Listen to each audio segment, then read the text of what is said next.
Praise the Lord. आप सबको स्वागत है हमारे चैनल लॉट्स ऑफ मन्ना में।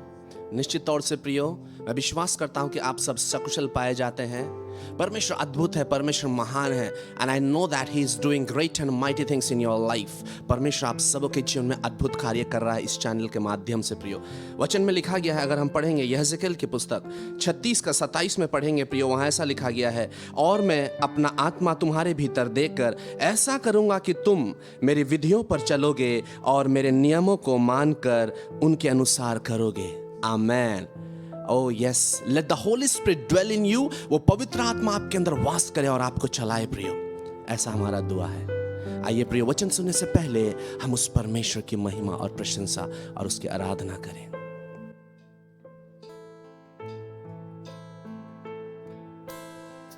बहने दे आशीषों को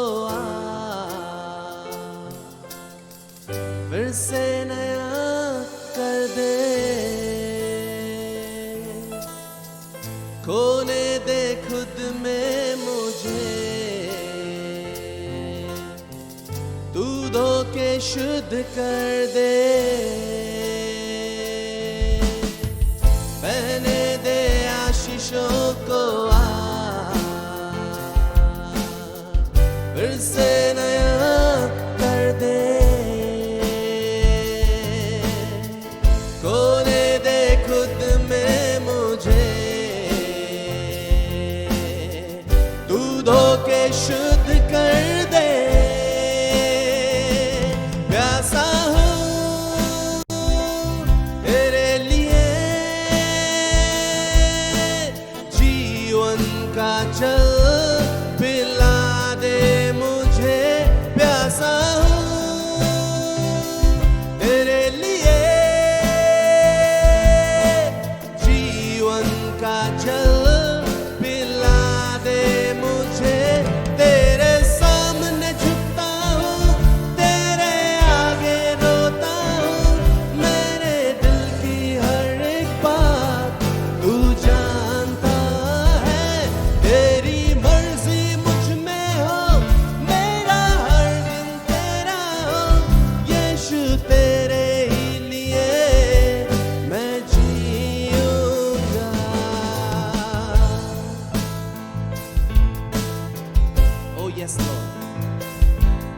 केवल तेरे ही लिए जिएंगे प्रभु।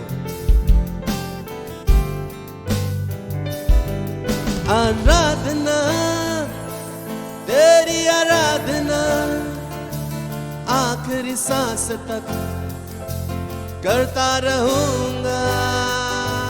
तेरे ही नाम को मैं महिमा सारी उम्र भर देता रहूंगा।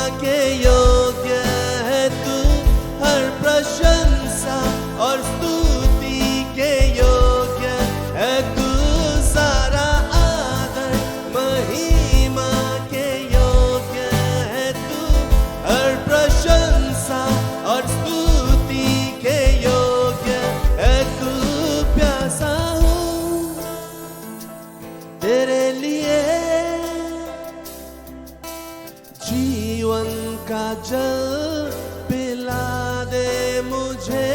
प्यासा हूँ तेरे लिए, जीवन का जल पिला दे मुझे। तेरे सामने झुकता हूँ, तेरे आगे रोता हूँ, मेरे दिल की हर एक बात तू जानता है। तेरी मर्जी मुझ में हो, मेरा हर दिन तेरा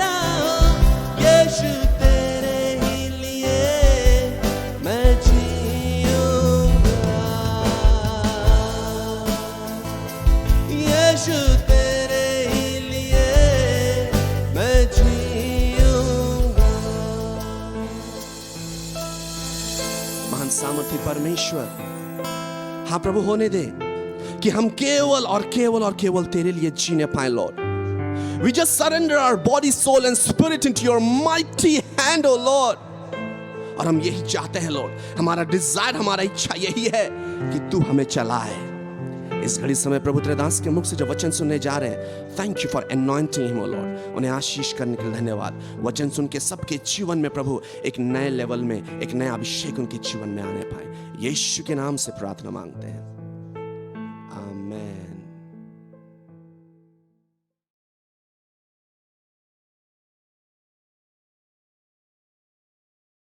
प्राण भोजन से और शरीर वस्त्र से बढ़कर नहीं। मेरे पास एक ऐसा अर्थ सिस्टम है, मेरे पास एक अर्थव्यवस्था का सिस्टम है मेरे राज्य में, जो ये सारे तेरे जरूरत को पूरा करेगा, ये बोलना चाह रहा है। क्योंकि इसी का पीछे ही तो लिखा हुआ है, उसकी राज्य और धार्मिकता की खोज करो, तब तुम्हें सब वस्तुएं मिल जाएंगी। ये खाने पीने के सारे विस्तव मिलेंगे, आपको धन भी मिलेगा, संपत्ति भी मिलेगा। तो धन संपत्ति को नहीं खोजो, मेरे राज्य को खोजो।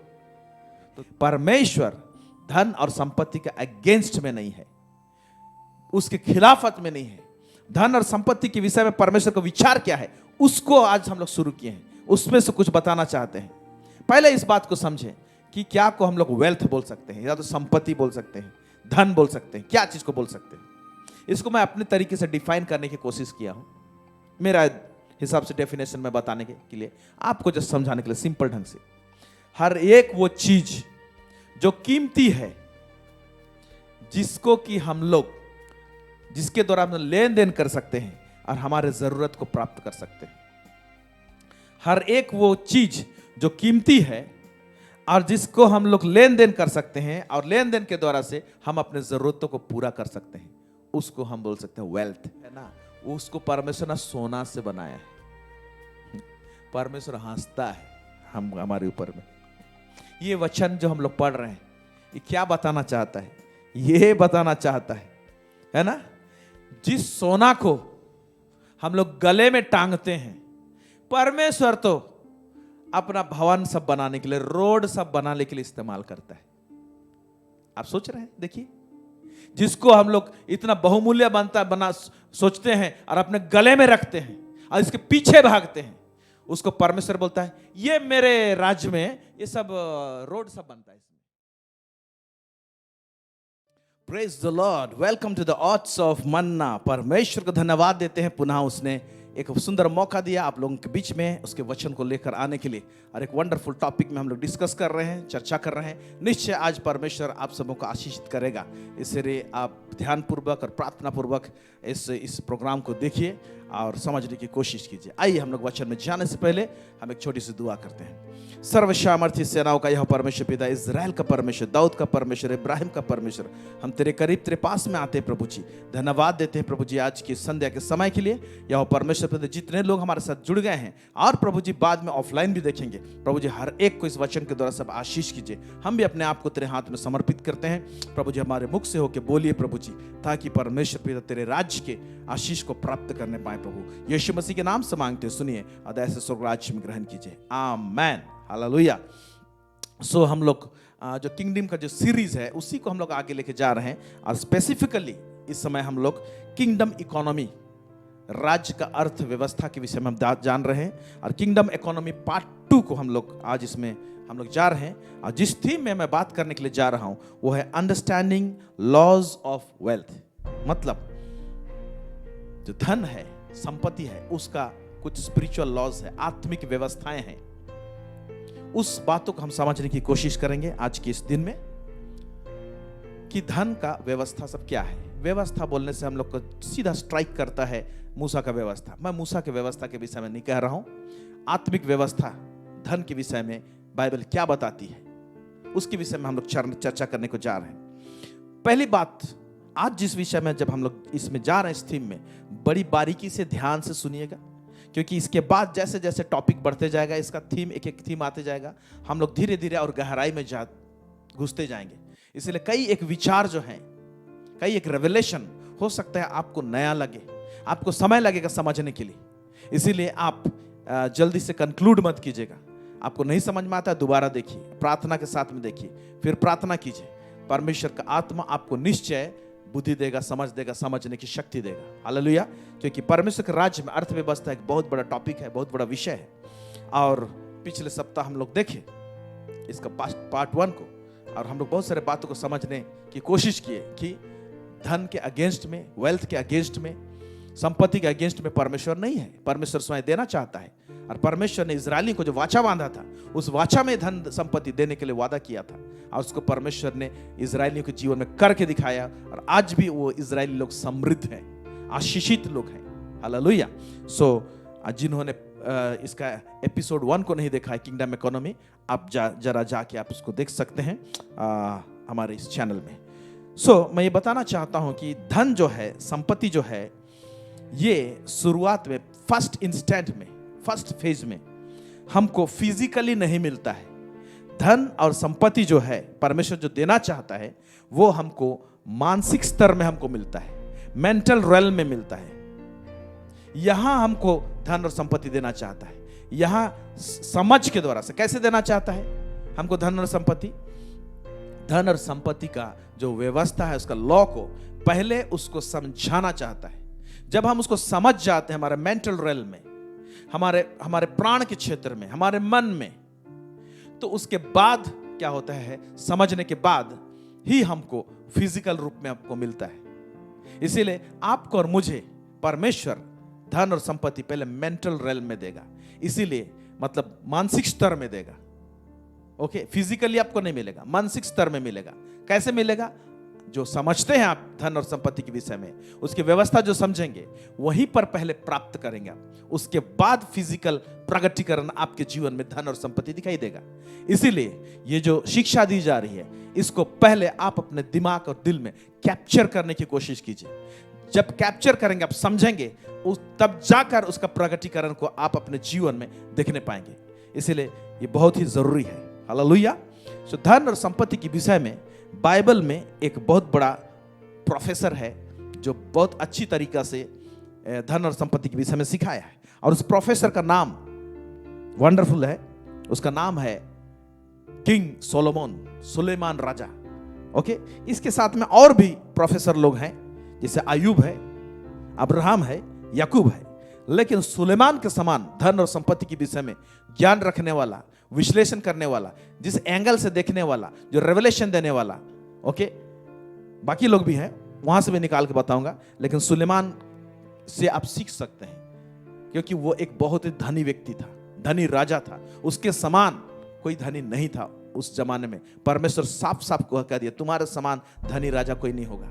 और परमेश्वर स्वयं उसको धन दिया था। परमेश्वर से आने वाला धन उसको कैसे समझा था, कैसे रेगुलेट करता था, कैसे उसको मैनेज करता था, और धन को के विषय में जो अंडरस्टैंडिंग है, वेल्थ के विषय में, संपत्ति के विषय में जो अंडरस्टैंडिंग है, वो सुलेमान का बड़ा पुख्ता और मजबूत है। तो ये प्रोफेसर, ये डॉक्टरेट डिग्री करने वाला व्यक्ति धन के विषय में हमको बहुत सारे यूनिक चीज सिखाते हैं, और उस व्यवस्था को हम लोग, आत्मिक व्यवस्था को समझने की कोशिश करेंगे। आमीन। ढेर सारे बातें इसमें से हम लोग सीखेंगे। लेकिन मैं ये बात बताना चाहता हूं कि ये किंगडम इकोनॉमी में जितने भी बात बताऊंगा, जिसको परमेश्वर ने मुझे समझाया है, बताया है, केवल 60 से 70% ही आप लोगों को बताऊंगा। बाकी 30% अगर उसको गहराई से बताना चाहूं तो हो सकता है कि आपको समझ में ना आए। इसीलिए मैं 30% को छोड़ के कम से कम 60-70% तक ही उसी भाग को आप लोगों के बीच में रखना चाहूंगा। इसीलिए मत ये ना सोचिए कि सारा चीज हम समझ गए धन और संपत्ति के विषय में। इवन मैं जो समझाऊं उससे भी बेहतर और भी प्रभु के दास लोग इसके विषय में समझा सकते हैं, जो कि आज मैं नहीं समझाऊं। मैं आज भी समझ रहा हूं, लेकिन मैं जितना समझाऊं उसका 60 या 70% आपको इस चैनल में बताया जाएगा। Okay, let us start. Amen, hallelujah. It is an interesting topic, और निश्चय परमेश्वर इस एरिया में आपको पुख्तापन और एक पकड़ देने को जा रहा है। आमेन, हालेलुया। हम लोग जो चर्चा कर रहे हैं धन और संपत्ति, वो परमेश्वर के राज के अंदर में परमेश्वर के बच्चों के साथ में धन संपत्ति जो जुड़ा होता है उसके विषय में देख रहे हैं। वैसे तो अधर्मी लोग, दुष्ट लोगों के पास में भी बेशुमार दौलत है और धन है, हम उसका चर्चा नहीं करते हैं, क्योंकि वो जो धन संपत्ति दुष्टों के पास में जो है वो परमेश्वर को महिमा नहीं करते हैं। हम लोग उस धन के द्वारा से नहीं करते हैं, इसलिए हम लोग उसका चर्चा नहीं कर रहे हैं। हम लोग परमेश्वर के राज्य में जो लोग हैं, जो बॉर्न अगेन क्रिश्चियन है, मसीह को प्राप्त किए हैं, उद्धार प्राप्त किए हैं, छुटकारा प्राप्त किए हैं, पापों की क्षमा प्राप्त किए हैं, हमारे बीच में परमेश्वर धन और संपत्ति को किस तरह से रखता है और किस तरह से देता है, किस तरह से रेगुलेट होता है, किस तरह से मैनेज किया जाता है और किस प्रकार से परमेश्वर का दृष्टिकोण है और कैसे हमारा दृष्टिकोण रहना चाहिए इस धन और संपत्ति को लेकर परमेश्वर के राज्य के अंदर में, उसकी चर्चा कर रहे हैं।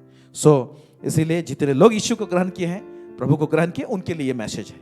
जो लोग प्रभु को ग्रहण नहीं किए हैं, या तो दुष्टता के चाल में है, संसारिक जीवन जी रहे, उनके लिए ये लाभदायक नहीं हो, क्योंकि पहले उसको परमेश्वर के राज्य में आना जरूरी है, तब जाके परमेश्वर के राज्य के में धन और संपत्ति का कार्यकलाप को समझने पाएंगे। हालेलुया।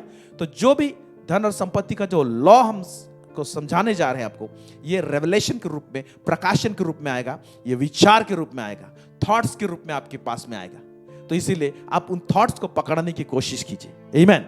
पहला जो हम बताना चाहता है कि एक राज्य को राजा रूल करता है, पहले मैंने बताया है। किंगडम उसको कहते हैं जो एरिया को राजा रूल करता है। तो हम लोग भी परमेश्वर के राज्य में है और हमारा राजा यीशु है।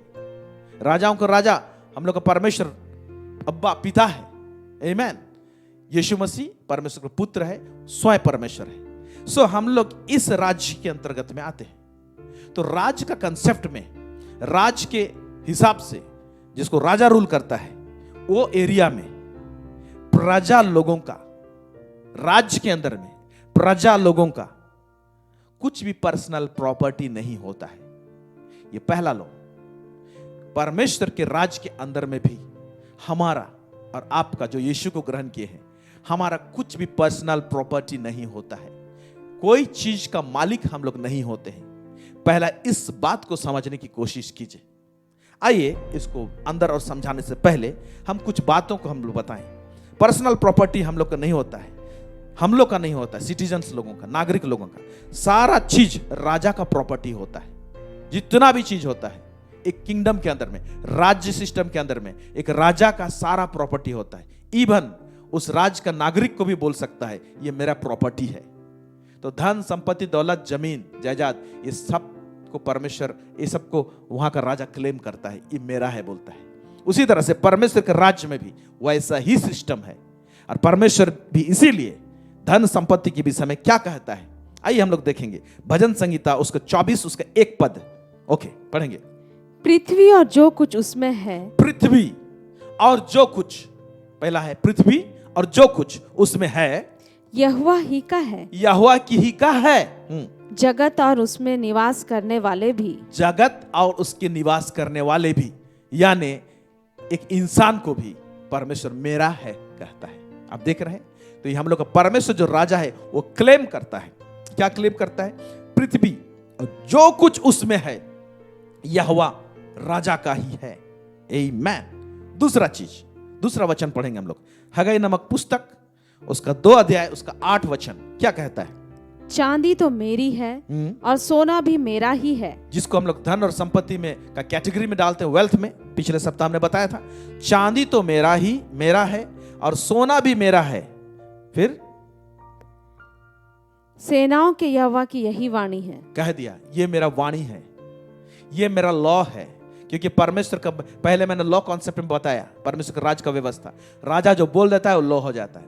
परमेश्वर जो राजा उसने बोल दिया, चांदी मेरा है, सोना भी मेरा है, सेनाओं का यहोवा यानी राजा की यही वाणी है। This is the law. Praise God. तो आप और मैं इस धरती में परमेश्वर के राज्य में रहते हुए किसी चीज को मेरा है, इस एटीट्यूड से, इस मनोवृत्ति से जी नहीं सकते हैं, चल नहीं सकते हैं। आइए और एक वचन पढ़ेंगे। आयुब पुस्तक उसका 41 का 11 यहां पर क्या कहता है? किसने मुझे पहले दिया है। हाँ देखिए, किसने, परमेश्वर कह रहा है किसने मुझे पहले दिया है, जिसका बदला मुझे देना पड़े। जिसका बदला मुझे देना पड़े। कोई मुझे उधार दिया है जिसका बदला मुझे देना पड़े। देख जो कुछ सारी धरती पर है सो मेरा है। क्या बोलते हैं? जो कुछ सारी धरती पर है सो मेरा है। साफ साफ कह रहा है किसने मुझे पहले दिया है जिसका बदला मुझे देना पड़े। देख जो कुछ सारी धरती पर है सो मेरा है कहता है परमेश्वर। इसीलिए संपत्ति, धन, संपत्ति, दौलत जो भी हम लोग पाते हैं, सोना चांदी हो, जमीन हो, जायदाद हो, घर हो, बंगला हो, कार हो, चाहे जो कुछ भी हमारे पास जो आज दिखाई देता है ना, उसका मालिक, उसका लॉर्ड, जैसे लैंड लॉर्ड बोलते हैं। इसीलिए यीशु को जब हम लोग प्रभु बोलकर अंगीकार कर लेते हैं, उस दिन से समझ लीजिए हम लोग का मालिक पना जो हक है, ओके, ऐसे भी हम लोग मालिक नहीं है, कोई भी व्यक्ति मालिक नहीं है इस धरती में किसी चीज का, लेकिन लॉर्ड जब बोल दिए हैं, माने मालिक तू है प्रभु, हम लोग बोल दिए हैं यीशु को, तो हमारा कोई भी चीज मेरा है नहीं बोल सकते हैं। हम लोग का कोई कुछ भी चीज के ऊपर में ओनरशिप नहीं है, ओनरशिप नहीं है, ओके। इसीलिए राज्य सिस्टम में किसी का पर्सनल प्रॉपर्टी कुछ नहीं रहता है। मैंने बताया था आपको ड्यूअल सिटीजनशिप के विषय में, दो जगह का नागरिकता, यानी हम लोग का इस भारत देश में हम लोग देश का नागरिक है, साथ ही साथ हम लोग और एक राज्य, स्वर्गीय देश, उसका भी नागरिक है हम लोग। लेकिन दोनों नागरिकता का जो फंक्शनैलिटी है डिफरेंट है। हम लोग भारत देश का जो नागरिक है, हम लोग का डेमोक्रेटिक प्रजातंत्र देश गवर्नमेंट है, लेकिन स्वर्गीय नागरिक है, उसमें प्रेसिडेंट नहीं है, प्राइम मिनिस्टर नहीं है, उसमें राजा है, स्वयं परमेश्वर राजा है। तो राजा सिस्टम में जो नागरिकता होता है, उसमें जो रिलेशनशिप होता है, उसमें राज्य सिस्टम में जो नागरिक लोग होते हैं उनका कुछ भी पर्सनल प्रॉपर्टी नहीं होता है, सब कुछ राजा का होता है। इसीलिए परमेश्वर के राज्य में हम लोगों का कोई भी चीज पर्सनल प्रॉपर्टी नहीं है। यानी ownership thoughts is violation of the kingdom law of wealth. मैं समझाने की कोशिश कर रहा हूं आपको, ध्यान से बारीकी से सुनिए, क्योंकि समझने की बात है। मैंने पहले कहा धन और संपत्ति पहले आपको मेंटल रेल में मिलेगा, मानसिक स्तर में मिलेगा। इसलिए मानसिक स्तर में अगर नहीं मिला है, उसमें आप समझने नहीं पाए हैं, तो फिजिकली आपको नहीं मिलेगा। जो परमेश्वर एक्चुअली जो धन संपत्ति देना चाहता है उसकी बात कर रहा हूं मैं। Hallelujah. So ownership thoughts is violation of kingdom law of wealth. मतलब स्वामित्व या मालिकाना विचार धारा परमेश्वर के राज के धन संपत्ति का व्यवस्था का उल्लंघन है। परमेश्वर के राज का जो धन संपत्ति का जो लॉ है, व्यवस्था है, उसमें हम लोग जो मालिकपना वाला जो विचार रहता है, स्वामित्व वाला जो विचार रहता है कि ये मेरा धन है, ये मेरा संपत्ति, ये मेरा पैसा है, ये विचार बहुत क्रिटिकल विचार है। ये विचार ही परमेश्वर का राज के अंदर में जो संपत्ति है, उसका जो लॉ है, उस लॉ का उल्लंघन है। यहीं पर हम लोग क्या करते हैं, हारते हैं। यहीं पर क्या होता है, हम लोग गड़बड़ाते हैं। ये फर्स्ट इंस्टेंट, इसलिए ध्यान से सुनिए। जितने समय में भी, जब भी हम लोग प्रतिदिन की दिनचर्या में हम लोग का थॉट्स, विचारधारा सब कैसे रहता है, ये मेरा गाड़ी है, ये मेरा संपत्ति है, ये मेरा सोना है, और हमारा हरकत भी ऐसे दिखाई देता है। सब कुछ को मेरा मेरा मेरा बोलते हैं। इसलिए मैंने ड्यूअल सिटीजनशिप की विषय बताया। हमारे भारत देश का सरकार को आप बोल सकते हैं ये मेरा गाड़ी है। क्यों? क्योंकि इस सरकार के प्रति जवाबदेही है। इसीलिए आपका गाड़ी का जो रजिस्ट्रेशन होना चाहिए उसमें आपका नाम होता है, आपका जमीन का पट्टा में आपका नाम है, आपका घर जो है आपके नाम में है। तो सिर्फ अपने देश का सरकार को बोल सकते हैं ये मेरा गाड़ी है, मैं इसका मालिक हूं। लेकिन सेम चीज आप परमेश्वर के सामने नहीं बोल सकते हैं, ये मेरा गाड़ी है, ये मेरा घर है, ये मेरा बंगला है, ये मेरा पैसा है, ये मेरा पर्स है। परमेश्वर के साथ में, क्योंकि वो राजा है, राज्य सिस्टम में मेरा नहीं चलता है। राज्य सिस्टम में सब कुछ राजा का है, ये विचारधारा चलता है। तो ये विचारधारा ही सबसे बड़ा रुकावट और बाधा है, जो परमेश्वर जो राजा है, जो धन संपत्ति देना चाहता है, वो आने नहीं पाता है हमारे पास में, और हम समृद्धि को नहीं देखते हैं। तो इसको, ये विचारधारा है, इसको अच्छी तरह समझने की कोशिश कीजिए। इसीलिए आइए, हो सकता है आप इस वचन को पढ़कर बोले कि वचन तो ऐसा कहता है। क्या कहता है? भजन संगीता 115 उसका 15 से 16। आइए देखते हैं क्या लिखता है इसमें। यहोवा जो आकाश और पृथ्वी का करता है, इसको बनाने वाला, आकाश और पृथ्वी का बनाने वाला वही है। उसकी ओर से तुम आशीष पाए हो। हाँ, स्वर्ग तो यहोवा का है और परंतु पृथ्वी उसने मनुष्यों को दी है। तो आप बोल सकते हैं, यहां लिखा है परंतु पृथ्वी उसने मनुष्यों को दी है। तो पृथ्वी को जो मनुष्य को दी है लिखा हुआ है, ये ऑनरशिप के लिए नहीं दी है, मालिक का ना हिसाब के लिए नहीं दिया है, मालिक बनो बोल के नहीं दिया है, क्या बोल लो बोल के दिया है। उसको समझने की कोशिश करना है। अगर ये वचन हम लोग बोलेंगे कि ये वचन के अनुसार तो हम लोग मालिक है, तो फिर हम भजन संहिता 24:1 फिर कैंसिल हो जाता है। इसी भजन संहिता में लिखा हुआ है पृथ्वी तो परमेश्वर का है, उसमें जो निवास करने वही परमेश्वर का है। तो यहां जो लिखा हुआ है परंतु पृथ्वी उसने मनुष्य को दी है, इसका तात्पर्य यह है कि इस धरती में हमको फंक्शन करने के लिए ऑथराइज किया है, हमको अथॉरिटी मिला है, यूज करने के लिए, चीजों को यूज करने के लिए अथॉरिटी मिला है। Praise God, hallelujah. लेकिन मालिक पना हक नहीं दिया हम लोगों को, ऑनरशिप अथॉरिटी नहीं, ऑनरशिप नहीं दिया है। हम लोग मालिक नहीं है, लेकिन हम लोग को ऑथराइज किया है यहां की चीजों को यूज करने के लिए। नीचे मैं क्लियर करूंगा एक्चुअली क्या बनाना चाहा है, क्या बनाया है। जैसे मैं आपको एक बात उदाहरण देना चाहता हूं। अगर एक व्यक्ति ने एक कंपनी खड़ा किया, एक व्यक्ति, तो वो व्यक्ति सपोज एक व्यक्ति जिसका नाम है मिस्टर सोलोमन, समझ लीजिए, उसका एक कंपनी है, उसमें उसने एक व्यक्ति को मैनेजर भी रखा है, बहुत सारे कर्मचारी है, एक मैनेजर रखा है। तो मैनेजर को उस कंपनी में कुछ काम करने के लिए ऑथोरिटी दिया है, ऑथराइज किया है एज ए सिग्नेटरीज। लेकिन मिस्टर सोलोमन उसको मालिक नहीं बनाया है। एक व्यक्ति को मैनेजर बनाया है लेकिन मालिक नहीं बनाया है। मालिक तो मिस्टर सोलोमन ही है। तो समझ रहे हैं आप? तो मालिक एक व्यक्ति होता है और उसमें मैनेज करने वाला व्यक्ति होता है। उस मैनेजर के पास में ऑथोरिटी रहता है। कौन ऑथराइज करता है उसको? मालिक ही ऑथराइज करता है। उसी तरीके से इस धरती में हम लोग ऑथराइज्ड व्यक्ति हैं, यहाँ के सामग्री को, सामान को, यहाँ के चीजों को यूज करने के लिए, जो परमेश्वर का ही है। प्रेज गॉड, आमेन। तो ये जो कॉन्सेप्ट है, ये जो मनोवृत्ति है, जो सोच विचार है, यही चीज को पहले हमारा मेंटल रेल्म में, हमारा मानसिक स्तर में इसको समझने और सेट होने की जरूरत है। अगर ये सेट हुआ तब फिजिकली आप दिखाई देने पाएंगे। अगर ये सेट नहीं हुआ तो आपको फिजिकली आपके जीवन में दिखाई नहीं देने पाएगा। और इसी चीज को चेक करने के लिए ही मालिकपना वाला हक जो लोगों के अंदर में रहता है, उसी को ही एक जगह का घटना बाइबल में हम देखते हैं, उसी को कुरेदा है परमेश्वर। जस्ट उसमें उंगली लगा के देखा है, उंगली लगा के देखा तो यह पता चला कि सचमुच में इंसान के अंदर में क्या है ना, मालिकपना वाला विचारधारा बैठा हुआ है। आइए एक इंस्टेंट को देखते हैं हम लोग। मरकुस उसका 10:21-25 पढ़ने से पहले मैं बताना चाहता हूं, यहां पर एक जवान व्यक्ति आता है और वो बहुत धनी रहता है और यीशु के पास में वो सवाल पूछता है कि अनंत जीवन पाने के लिए मैं क्या करूं? तो यीशु कहता है, तुम तो व्यवस्था को जानते हो, चोरी ना करना, व्यभिचार ना करना, हत्या ना करना, अपने माता पिता का आदर कर, बहुत सारे बातों को बोलता है, ये व्यवस्था को मान। वो जवान कहता है, इनको तो मैं बचपन से मानते आया हूं, बोलता है। तब यीशु मसीह मुस्कुराता है, उसे प्यार करता है और कुछ कहता है। आइए क्या कहता है, क्या होता है, इसको हम लोग देखेंगे। मरकुस 10 उसका 21-25 पढ़ेंगे।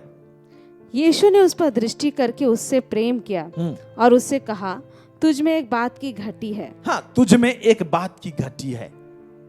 क्या घटी थी उसको निकाल रहा है यीशु मसीह। आगे देखेंगे। जा, जो कुछ तेरा है उसे बेचकर कंगालों को दे और तुझे स्वर्ग में धन मिलेगा। हाँ, जो कुछ तेरा है वो आज्ञा दे रहा है, उसको बेच दे, स्वर्ग में तुम्हें बड़ा धन मिलेगा। यानी परमेश्वर उसको स्वर्गीय धन के साथ में कनेक्ट करना चाह रहा था। स्वर्गीय धन बोलने से स्वर्गीय सिस्टम, स्वर्गीय सिस्टम को जो समझ गया है मेंटल रेल में, हार्ट में, तो सिस्टम को अपना लेता है जो व्यक्ति, हालेलुया, वो व्यक्ति समृद्धि को निश्चय देखेगा। और सिस्टम और पॉलिसी को, तो स्वर्ग में तुम्हें बड़ा धन मिलेगा, यानी स्वर्गीय पॉलिसी को अपना ले। ओके, स्वर्गीय पॉलिसी के अनुसार, है ना, अब चेक कर रहा है कि ये स्वर्गीय पॉलिसी को अपना सकता है कि नहीं अपना सकता है। और नहीं अपनाया ये जवान तो क्यों नहीं अपनाया, उस बात को हम समझने की कोशिश करेंगे। आइए देखते हैं। और आकर मेरे पीछे हो ले। और आके मेरे पीछे हो ले।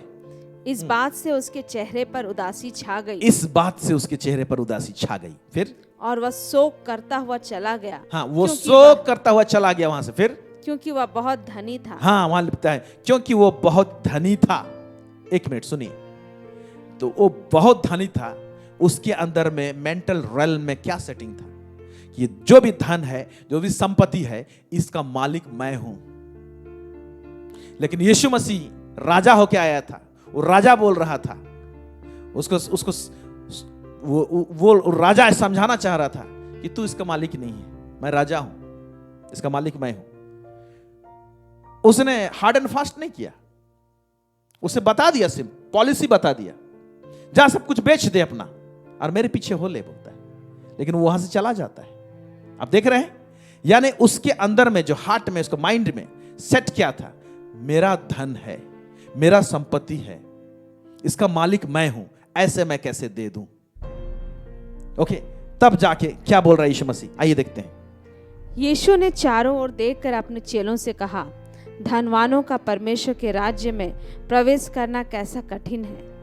चेले उसकी बातों से अचंभित हुए। इस पर यीशु ने फिर उनसे कहा, हे बालकों, जो धन पर भरोसा रखते हैं उनके लिए परमेश्वर के राज्य में प्रवेश करना कैसा कठिन है। जो धन पर भरोसा रखते हैं, अभी देखिए, इसका भरोसा किस में था? अपने धन के ऊपर में था। तो ये एक लॉ है धन के विषय में। धन का लॉ बोलता है, धन का लॉ ही बोलता है कि मेरे ऊपर भरोसा मत करना। परमेश्वर के राज्य में धन का लॉ उसका वो डिफाइन करता है, वो कहता है कि धन के ऊपर में भरोसा नहीं करना। Hallelujah, praise God. किसके ऊपर में भरोसा करना? परमेश्वर के ऊपर में करना। ये एक लॉ है। ये विचारधारा को आपके पास में रख रहा हूं। ओके, फिर आगे। चेले उसकी बातों से अचंभित हुए। इस पर यीशु ने फिर उनसे कहा, हे बालकों, जो धन पर भरोसा रखते हैं उनके लिए परमेश्वर के राज्य में प्रवेश करना कैसा कठिन है। परमेश्वर के राज्य में धनवान के प्रवेश करने से ऊंट का सुई के नाके में से निकल जाना सहज है। हाँ, परमेश्वर के राज्य में धनवान के प्रवेश करने से ऊंट का सुई के नाके में से निकल जाना सहज है। ये बहुत समय से बहुत लोगों के लिए बड़ा ही क्रिटिकल लगता है कि ऊंट सुई के नाके में से कैसे प्रवेश करके वहां से निकल जाएगा, सुई का छेद में से। तो एक्चुअली में हम लोग सोचते हैं सचमुच का सुई, लेकिन मैं बताना चाहता हूं ये किस संदर्भ में कहा गया है। यरूशलेम में जो शहरपना था, उसके घेरे में एक दरवाजा, बड़ा बड़ा दरवाजा होता था। उस दरवाजे में एक बड़ा दरवाजा होता है और उस दरवाजे में अटैच रहता है एक छोटा दरवाजा। तो यरूशलेम जो शहरपना है, तो जो शहरपना रहता है उसमें प्रवेश करने का टाइम रहता था। ओके, इतना टाइम में खुलेगा, इतना टाइम में बंद होगा, सब समय खुला नहीं रहता था। तो क्या होता है कि कई बार जब सामग्री सब बाहर से, है ना, आता है, ऊंट से लदे हुए आते हैं, अगर बड़ा दरवाजा खुला होता है तो ऊंट खड़ा वहां से प्रवेश कर जाता है, बड़ा दरवाजा। लेकिन एक ऐसा टाइम में आता था, अगर ऊंट, उसके पीठ में बहुत सारे सामान लदे हुए हैं, ओके, तो दरवाजा ऐसे नहीं खोला जाता था, लोग का रूल था। तो एक छोटा दरवाजा होता था, वो छोटा दरवाजा में सिर्फ इंसान प्रवेश कर सकता है, लेकिन उस छोटे दरवाजे में भी ऊंट को अभी क्रॉस कराना है। वो छोटा जो दरवाजा होता था उसको सुई का नाके का दरवाजा बोला जाता था, छोटा दरवाजा होता था। तो उसमें ऊंट को प्रवेश कैसे कराएंगे? इंसान तो प्रवेश कर जाएगा छोटा दरवाजे से, लेकिन ऊंट कैसे प्रवेश करेगा? ऊंट को क्या करना पड़ेगा प्रवेश करने के लिए? ऊंट के ऊपर में लदा हुआ जितना भी धन है या भी सामग्री है, उसको हटाना पड़ेगा, पहले अनलोड करना पड़ेगा, खाली करना पड़ेगा। ओके, उसके बाद उस ऊंट को क्या करना पड़ेगा? घुटना टेकना पड़ेगा, या तो झुकना पड़ेगा, और झुक के अंदर से क्रॉस करना पड़ेगा। यानी ऊंट प्रवेश कर जाएगा उसमें। ऊंट के लिए नहीं है वो दरवाजा, वो नीडल आई, वो इंसान के लिए है छोटा वाला, लेकिन ऊंट झुक चला जाएगा उसको, लेकिन धनवान व्यक्ति नहीं जाएगा, बोलता है। तो ऊंट कैसे जा रहा है? ऊंट अनलोड करता है उसके ऊपर में जो पीठ में जो सामग्री रहता है, और झुकता है। झुकने मतलब दीनता और नम्रता को दर्शाता है ना। ऊंट को झुकना पड़ता है, कष्ट करना पड़ेगा थोड़ा सा। तो प्रभु ये बताना चाहता है, ऊंट जैसे अनलोड करता है सारा, ऊंट का से अनलोड किया जाता है सारा सामग्री को, उसी तरह से क्या होगा कि परमेश्वर के राज्य में, है ना, धनवान लोगों को अपना धन के ऊपर में भरोसा नहीं करना है और धन को रिलीज करना पड़ेगा, उनको छोड़ना पड़ेगा, उनको अनलोड करना पड़ेगा। तो ये जो धनी व्यक्ति आया था उसको एक्चुअली अनलोड करने के लिए परमेश्वर ने कहा, यीशु ने कहा, तो अनलोड नहीं किया, वो उसको डाउन नहीं किया, वो चला गया वहां से। आप समझ रहे हैं? तो इस संदर्भ में यह लिखा हुआ है। इसीलिए वेल्थ का लॉ, धन संपत्ति का लॉ ये बोलता है कि धन संपत्ति के ऊपर में, मेरे ऊपर में भरोसा नहीं करना, परमेश्वर के ऊपर में भरोसा करना। परमेश्वर के पास में स्वर्ग में बड़ा धन है तुम्हारे लिए, यानी वहां का एक ऐसा सिस्टम है, एक ऐसा पॉलिसी है स्वर्गीय स्थान में, उसको तुम समझ लिए तो तुम्हारे पास कभी भी कोई घटी कमी नहीं होगी और तुम्हारे पास ड्यूरेबल वेल्थ रहेगा, टिकने वाला वेल्थ रहेगा। हालेलुया। आते रहेगा, जाते रहेगा, फ्लो रहेगा। इस बात को बताना चाहता है। Amen, praise God, amen. It is so interesting. आप धीरे धीरे एपिसोड को ध्यान से देखिएगा, ढेर सारे बातों को हम लोग सीखने को जा रहे हैं। आमेन। सो हमने समझ गया कि हम लोग परमेश्वर के राज्य में कोई भी चीज का मालिक नहीं होते हैं, इसलिए मालिकाना वाला विचारधारा को हटाएं। और ये बहुत ही कठिन होता है लोगों को, क्योंकि जब परमेश्वर के राज्य में देने का बात होता है, रिलीज करने का बात होता है, तो बहुत हिसाब किताब हो जाता है। और इसी चीज को परमेश्वर चेक करना चाहता है, टेस्ट करना चाहता है कि तुम्हारे पास में मालिकाना वाला चीज है या दूसरा चीज है। तो अगर मालिक हम लोग नहीं है तो भाई क्या है? परमेश्वर के राज्य में अगर मालिक नहीं है हम लोग, तो दूसरा कुछ है। तो दूसरा क्या है मालूम? हम लोग स्टीवर्ड हैं, यानी हम लोग भंडारी हैं। हिंदी में भंडारी कहते हैं, अंग्रेजी में स्टीवर्ड्स कहते हैं, या तो हम एक साधारण भाषा, जो लोकल भाषा हम लोग समझाने की कोशिश करेंगे, वो मैनेजर बोलते हैं। मैनेज करना, मैनेजर मालिक नहीं रहता है, उसके पास जो कुछ भी रहता है उसको क्या करेगा? मैनेज करेगा, देखभाल करेगा। तो आज परमेश्वर के राज्य में जब हम लोग हैं, हमारे पास में जो कुछ भी धन संपत्ति पाए जाते हैं, रुपया, पैसा, सोना, चांदी, हीरा, मोती, यहां पर हम लोग सिर्फ इस एरिया में, इस संदर्भ में जब हम लोग पाए जाते हैं धन संपत्ति के एरिया में, तो हमको सिर्फ परमेश्वर मैनेजर बनाया है, स्टीवर्ड बनाया है, भंडारी बनाया है। हालेलुया। ओके, मालिक नहीं बनाया है। आइए हम लोग देखेंगे लूका रचित सुसमाचार, उसका 12, उसका 41 से लेकर 44 क्या कहता है यहां पर। तब पतरस ने कहा, हे प्रभु, क्या यह दृष्टांत तू हम ही से या सबसे कहता है? प्रभु ने कहा, वह विश्वास योग्य और बुद्धिमान भंडारी कौन है? हाँ, वह विश्वास योग्य और बुद्धिमान भंडारी कौन है? तो परमेश्वर भंडारी जब ठहराए हम लोगों को, तो बुद्धिमान भंडारी होना है। ओके, राइट रूप में मैनेज करने जानना चाहिए अपना जो धन संपत्ति जो राजा ने दिया है, और उसके बाद में विश्वास योग्य होना चाहिए। फिर आगे, जिसका स्वामी उसे नौकर चाकरों पर सरदार ठहराए कि उन्हें समय पर भोजन सामग्री दे। हाँ, समय पर भोजन सामग्री दे, समय पर भोजन सामग्री दे अपने नौकर चाकर को। तो नौकर चाकर के ऊपर में भी वो मैनेजर है, और ये जो भंडारी है उसके पास में भंडार घर में बहुत सारे सामान है खाने पीने के, उसको कैसे मैनेज करता है? तो सामग्री को उसको रिलीज करना पड़ेगा। ओके, बड़ा मैनेजर बना दिया है तो उस खाने पीने के लिए अगर बड़ा टीम है तो उसके लिए उसको रिलीज करना पड़ेगा, कैसे मैनेज करता है। फिर आगे, धन्य है वह दास, हाँ, जिसे उसका स्वामी आकर ऐसा ही करते पाए। हाँ, अगर जो दिया गया है हम लोगों को, उसको सही ढंग से मैनेज करने पाते हैं।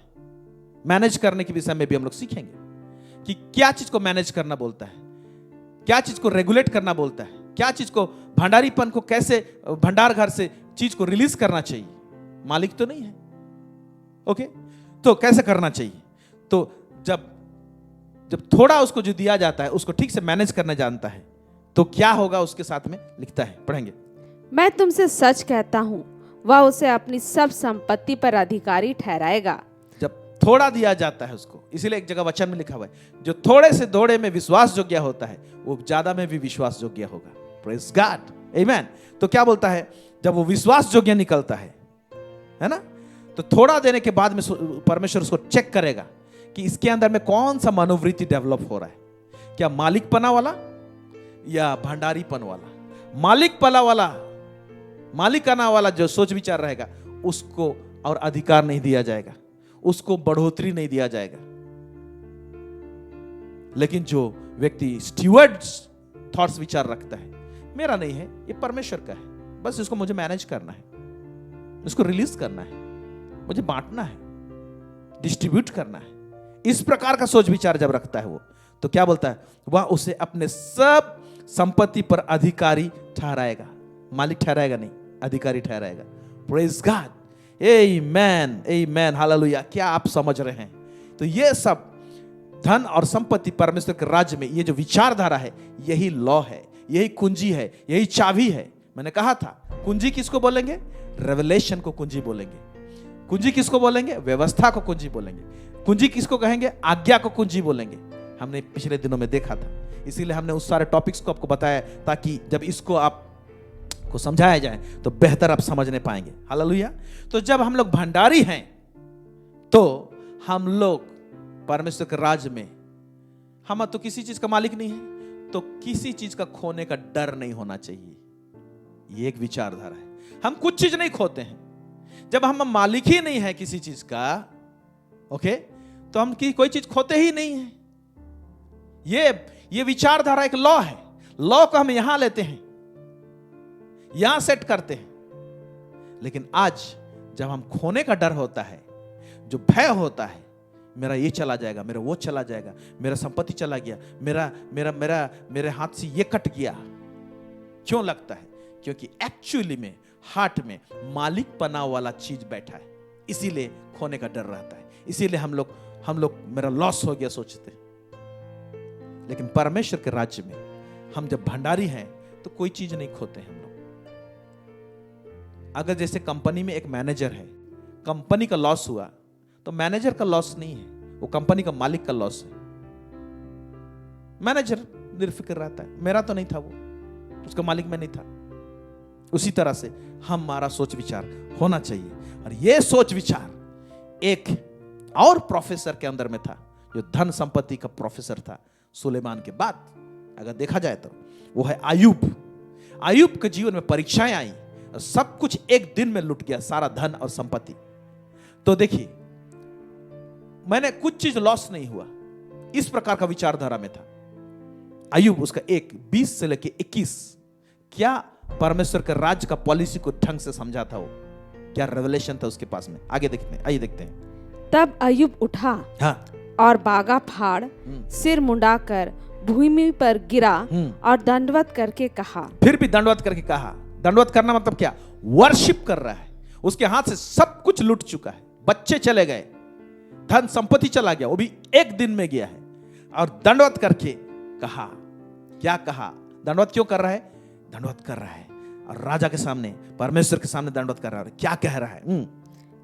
मैं अपनी माँ के पेट से नंगा निकला और वहीं नंगा लौट जाऊंगा। नंगा निकला, मैं तो मालिक बन के नहीं निकला, मैं इस धरती में स्टीवर्ड था, एक भंडारी था। फिर वैसे लौट जाऊंगा मैं। फिर यहोवा ने दिया और यहोवा ही ने लिया। यहोवा का नाम धन्य है। ओ, राजा का नाम धन्य है। Praise God. ये जो एटीट्यूड है, ये पावरफुल सोच विचार, ये एक लॉ है व्यवस्था का। और ये सब लॉ को अपनाना, माइंडसेट में यहां रखना, ये बड़ा ही कठिन होता है। और इसीलिए वेल्थ को लेके हम संघर्ष करते हैं, धन को लेके संघर्ष करते हैं। आयूब, सुलेमान धन को लेके कभी संघर्ष नहीं किए हैं, संपत्ति को लेके कभी संघर्ष नहीं किए हैं। अब्राहम धन और संपत्ति को लेके संघर्ष नहीं किया है, मेहनत किया है लेकिन संघर्ष नहीं किया है। मेहनत करना चाहिए, परमेश्वर हार्ड वर्किंग को पसंद करता है। लेकिन ये लोग को कभी चिंता और फिक्र नहीं हुआ है। ये लोग इतना समृद्ध थे, इतना संपन्न थे कि परमेश्वर से भी दूर नहीं हुए। ये धन संपत्ति दूर करने नहीं पाया, क्योंकि ये लोग परमेश्वर के राज्य का, धन संपत्ति का लॉ को जानते थे। लॉ क्या कहता है धन संपत्ति का? कि धन संपत्ति के ऊपर में भरोसा नहीं करना, राजा के ऊपर में भरोसा करना। धन संपत्ति का हम सिर्फ मैनेजर हैं, हम सिर्फ स्टीवर्ड हैं, हम सिर्फ भंडारी हैं। हम लोग मालिक नहीं है। ये विचारधारा इनके अंदर में सेट था। प्रेज गॉड, आमीन। इसीलिए तो अब्राहम के पास, अब्राहम जब एक लड़ाई जीत कर आ रहा था, उसके पास में बहुत सारे लूट के माल थे, तो राजा जिसे लेके आ रहा था, राजा ने कहा कि मेरे बीवी बच्चों को सब कुछ इसको दे दो, हमारे आदमियों को दे दे, लेकिन धन संपत्ति को तुम रख लो।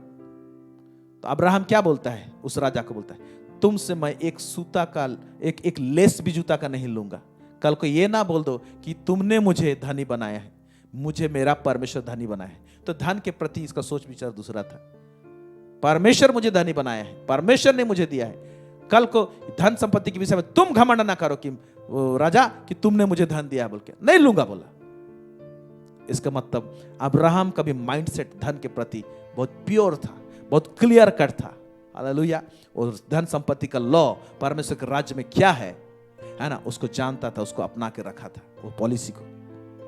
यस, इसी विचारधारा जो अय्यूब के साथ में था, इसीलिए जब सारा दुख और दर्द परमेश्वर उसके जीवन से उठा लेता है तो धन संपत्ति तुरंत उसके तरफ अट्रैक्ट होता है और डबल पोर्शन में अट्रैक्ट होता है, 2 गुना भाग में अट्रैक्ट होता है और आता है उसके पास में। प्रेज गॉड, उसको मिलता है इसी विचारधारा के कारण से।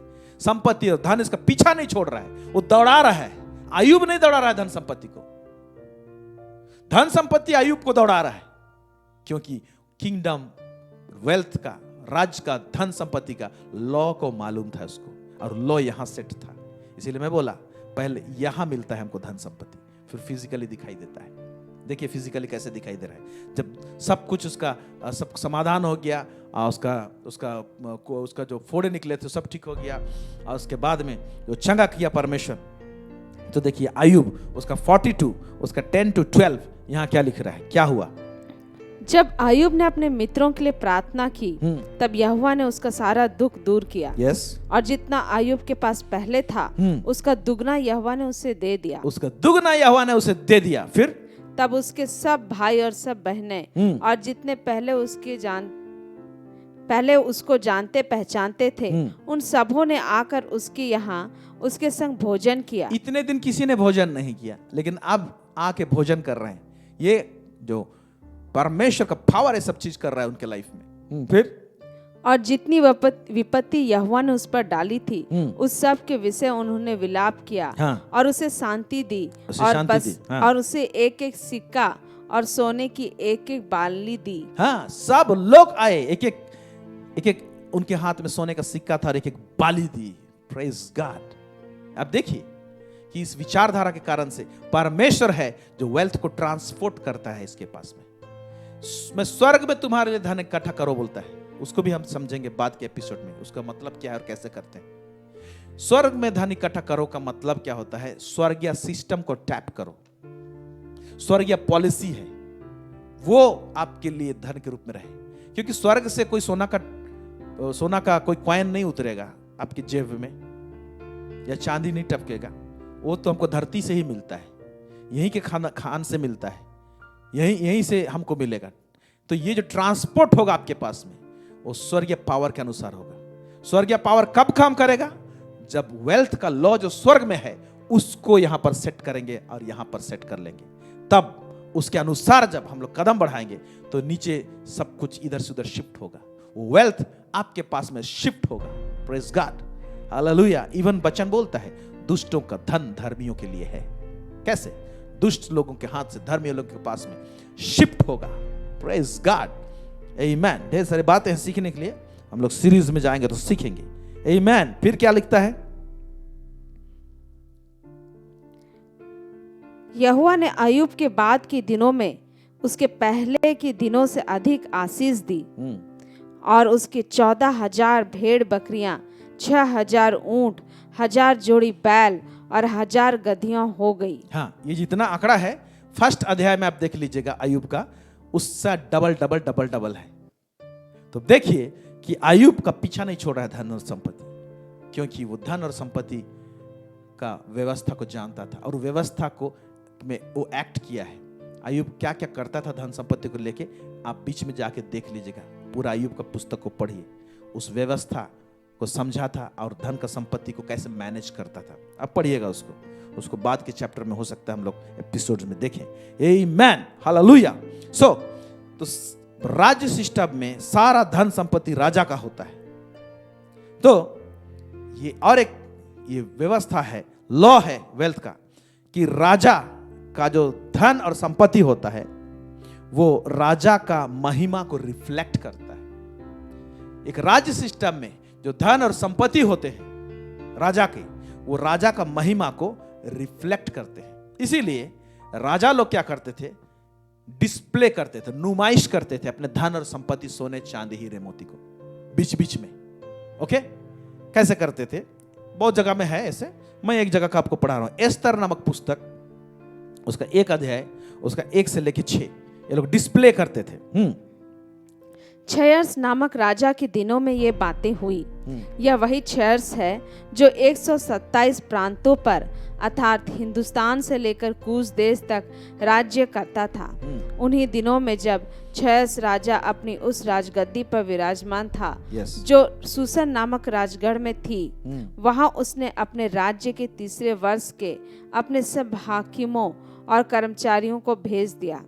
फारस और मादय के सेनापति और प्रांत प्रांत के प्रधान और हाकिम उसके सम्मुख आ गए। कितने सारे प्रांतों में राज्य करता था, इसमें हिंदुस्तान का नाम भी दिया गया है, कितना दूर तक। हाँ, फिर सब लोग जमा हुए हैं, कर्मचारी लोग क्या कर रहे हैं? वह उन्हें बहुत दिन वरन 180 दिन तक अपने राजसी वैभव का धन और अपने महात्म्य के अनमोल पदार्थ दिखाता रहा। कितना दिन? 180 दिन तक इतना धन संपत्ति था जो डिस्प्ले किया उसने। राजश्री वैभव का धन, राजा का मेरा वैभव है, और अपने महात्म्य के अनमोल पदार्थ दिखाता रहा। क्यों डिस्प्ले कर रहा है? क्योंकि एक राजा का जो ग्लोरी होता है या ऑनर होता है, उसके धन में छुपा हुआ रहता है। तो धन को डिस्प्ले करना वो लोग का फितरत होता है। वो उस तरह से, उसी तरह से परमेश्वर का राज्य भी अपना धन और संपत्ति को वो प्रकट रूप में दिखाना चाहता है, डिस्प्ले करता है। Praise God. और इसीलिए पिछले दिनों में का एपिसोड में हम लोग देखे, डिस्प्ले करने के लिए रेवलेशन के बुक में लिख दिया है कि वहां के जो सड़क है स्वर्ग में, यरूशलेम, जो नया यरूशलेम जो बना है, उसके दीवाल कितने बहुमूल्य मोती से बने हुए गए हैं, उसके फाटक सब, और सोने का रास्ता सब है ना, है ना, और एकदम प्योर सोना का। इनको हम लोग पिछले दिनों में देखे।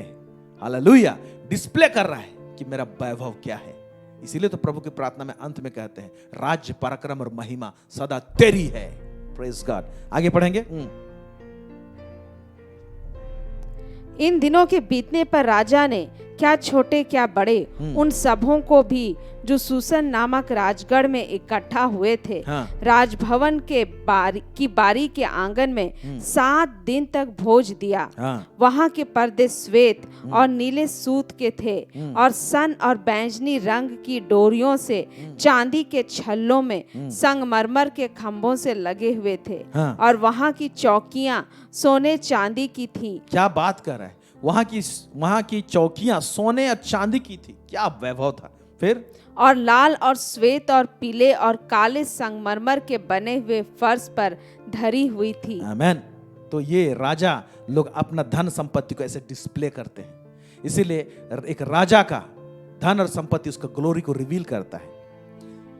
ज्यादा धन संपत्ति, ज्यादा महिमा।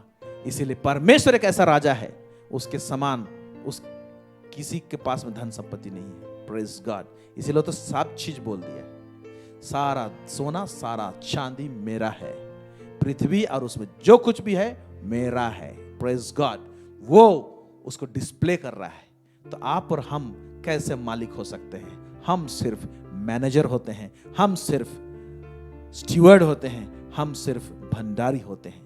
ये विचार भंडारीपन का अगर है और ठीक से हम लोग विजडम और फेथफुल वे में हम लोग इसको रेगुलेट करते हैं, तो वो स्वर्ग या धन को हम लोग टैप करते हैं और हमारे पास में धन और संपत्ति आती रहेगी और फ्लो करती रहेगी। Praise God. ये लॉ, स्पिरिचुअल लॉज को सीखिए और समझने की कोशिश कीजिए। आमेन। और एक लॉ बताता हूं। धन और संपत्ति के साथ में ऑनर यानी महिमा या तो आदर छुपा रहता है, या तो अटैचमेंट में आता है। God has attached honour with wealth. धन और संपत्ति के साथ में ऑनर, आदर या सम्मान, इसको अटैच करके देता है। ये अटैच्ड रहता है। जो धन संपत्ति परमेश्वर देता है, उसके साथ में एक ऑनर भी अटैच्ड रहता है। हालेलुया। इसको बहुत सारे लोग नहीं समझते हैं,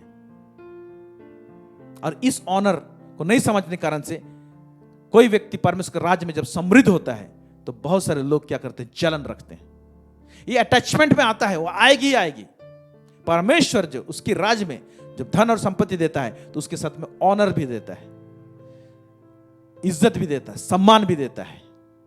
ओके, आइए देखते हैं, ये सब जुड़ के रहता है। इसीलिए दाऊद क्या कह रहा है, इस बात को दाऊद स्वयं एक राजा था, वो समझता है, इसलिए परमेश्वर को कह रहा है।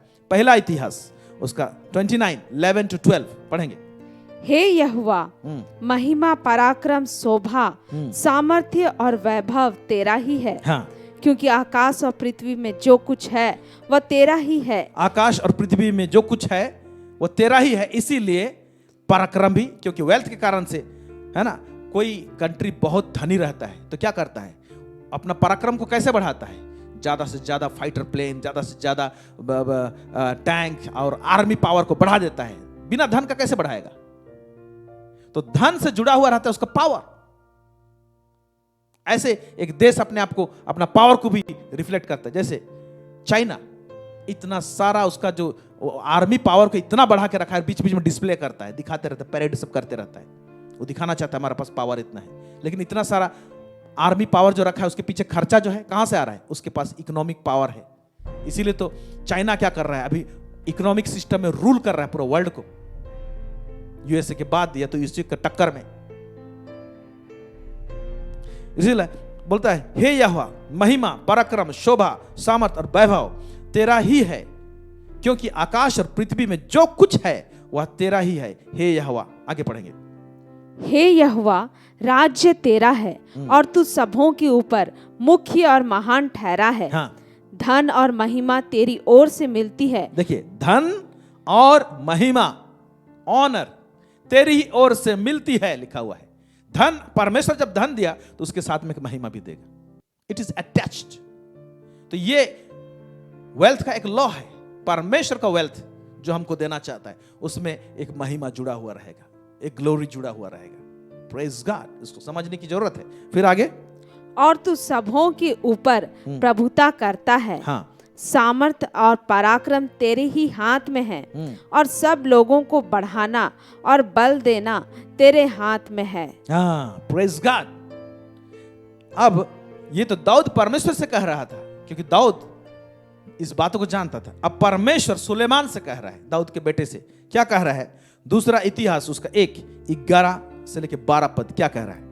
परमेश्वर ने सुलेमान से कहा, तेरी जो ऐसी ही इच्छा हुई, अर्थात तूने ना तो धन संपत्ति मांगी है, ना ऐश्वर्य, और ना अपने बैरियों का प्राण, और ना अपनी दीर्घायु मांगी, केवल बुद्धि और ज्ञान का वर मांगा है। अब देखिए, बुद्धि और ज्ञान का वर मांगा है। इसका मतलब बुद्धि और ज्ञान, अंडरस्टैंडिंग, विजडम, ये रेल्म में वो ठीक होना चाहा और सही होना चाहा, और उसको मांगा, वो गिफ्ट मांगा।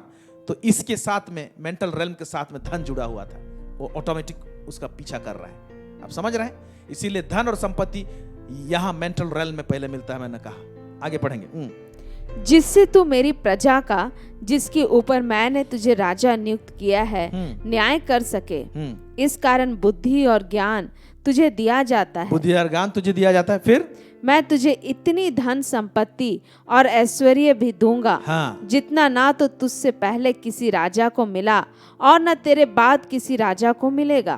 बोलता है, मैं तुझे इतनी धन संपत्ति और ऐश्वर्य, विभव, आदर, उसके साथ में ये धन संपत्ति जो परमेश्वर देता है, उसके साथ में विभव भी आएंगे, और उसके साथ में ऑनर आता है।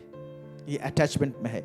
ये किंगडम, परमेश्वर के राज का जो वेल्थ है, संपत्ति है, उसका लॉ है, विचारधारा के रूप में आप लोगों के बीच में रखा जा रहा है। आइए और एक वचन, यही सुलेमान जिसको परमेश्वर ने धन और संपत्ति दिया, उसी का लिखा हुआ नीति वचन प्रोवर्ब्स में क्या कह रहा है सुलेमान। आइए देखते हैं नीति वचन 8 उसका 17 से लेकर 18।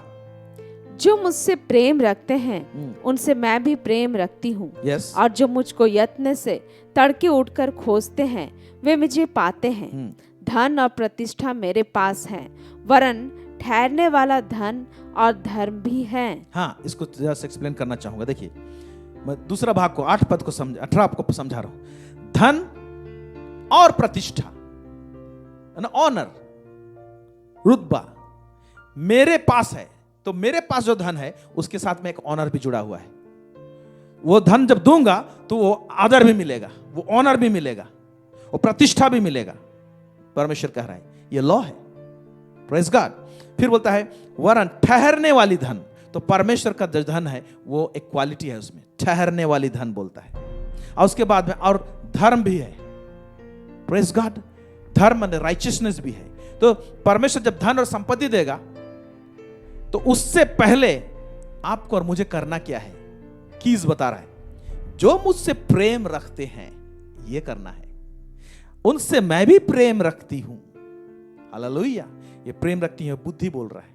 अब बुद्धि कौन है? यीशु मसीह है। Praise God. रखती है। और जो मुझको यत्न से तड़के उठकर खोजते हैं वे मुझे पाते हैं, वो परमेश्वर को पाते हैं। तो परमेश्वर को जब के साथ में लगाव हो जाता है, प्रेम हो जाता है और बुद्धि मिल जाती है उस व्यक्ति को, तो परमेश्वर नहीं घबराता, नहीं डरता उसको धन संपत्ति देने के लिए, क्योंकि ये मुझसे प्रेम किया है पहले। ओके, अब इसको बुद्धि मिली है तो ये धन और संपत्ति दूंगा तो इसको मैनेज करने जानेगा। लेकिन जो लोग धन और संपत्ति के पीछे भागते हैं और परमेश्वर को नहीं खोजते और परमेश्वर को प्रेम नहीं करते हैं, उनको धन संपत्ति दे देने से मैनेज नहीं करने पाएंगे, क्योंकि उनका भरोसा धन और संपत्ति पे चला जाएगा। उनका विचारधारा मालिकाना वाला चला जाएगा। लेकिन जो लोग परमेश्वर को खोजते हैं, पाते हैं, प्राप्त करते हैं, उसको प्रेम करते हैं, परमेश्वर भी उनको प्रेम करता है, तो उस समय जब धन और संपत्ति और रुतबा देगा उसको, ऐश्वर्य देगा उसको, है ना, तो वो टिका हुआ रहेगा। Praise God. तो किस एंगल से, किस दरवाजे से आप धन संपत्ति प्राप्त करना चाहते हैं? परमेश्वर को प्रेम करते हुए, या परमेश्वर आपको पहले धन और संपत्ति देंगे तब परमेश्वर को प्रेम करेंगे? नो, इस तरह से नहीं होता है, क्योंकि उसमें डिसबैलेंस हो जाएगा। Praise God. आमेन। अब्राहम को धन और संपत्ति दिया, लेकिन पहले घर से निकाला। आप देख रहे हैं, जाओ यहां से। क्या धन संपत्ति लेके निकला था? इतना समृद्ध हुआ? नहीं, वो निकल के चला गया। जहां स्टैब्लिश हुआ था वहां से निकल के चला गया। परमेश्वर उसको दिया, लेकिन परमेश्वर के साथ में अलग नहीं होता है इतने धन संपत्ति के बावजूद। आमेन। क्या इस बात को आप समझ रहे हैं? जो लोग परमेश्वर को खोजेंगे वो परमेश्वर को जानेंगे, परमेश्वर को जानेंगे कि वो राजा है, सारा संपत्ति धन उसका है, और वो लोग परमेश्वर से प्रेम भी करेंगे। और वो लोग क्या समझने पाएंगे कि धन और संपत्ति जो मुझे दिया गया है ना, उसके ऊपर मुझे भरोसा नहीं करना है, और धन संपत्ति जो मुझे दिया गया है उसका एक उद्देश्य है, उस उद्देश्य को फुलफिल करेंगे धन संपत्ति के साथ में। इस प्रकार का सेटिंग रहेगा और परमेश्वर से दूर नहीं होंगे वो लोग। आमेन। हालेलुया। और इस बात को आयूब अच्छी तरह से जानता था कि धन संपत्ति के ऊपर में मुझे भरोसा नहीं करना है। इसीलिए जब वो दुख और तकलीफ में पड़ गया तो कुछ स्टेटमेंट सब दे रहा है। उस स्टेटमेंट को आप पढ़ के समझने पाएंगे कि वो स्टेटमेंट में परमेश्वर के प्रति या अपने धन संपत्ति के प्रति उसका विचारधारा कैसे थे।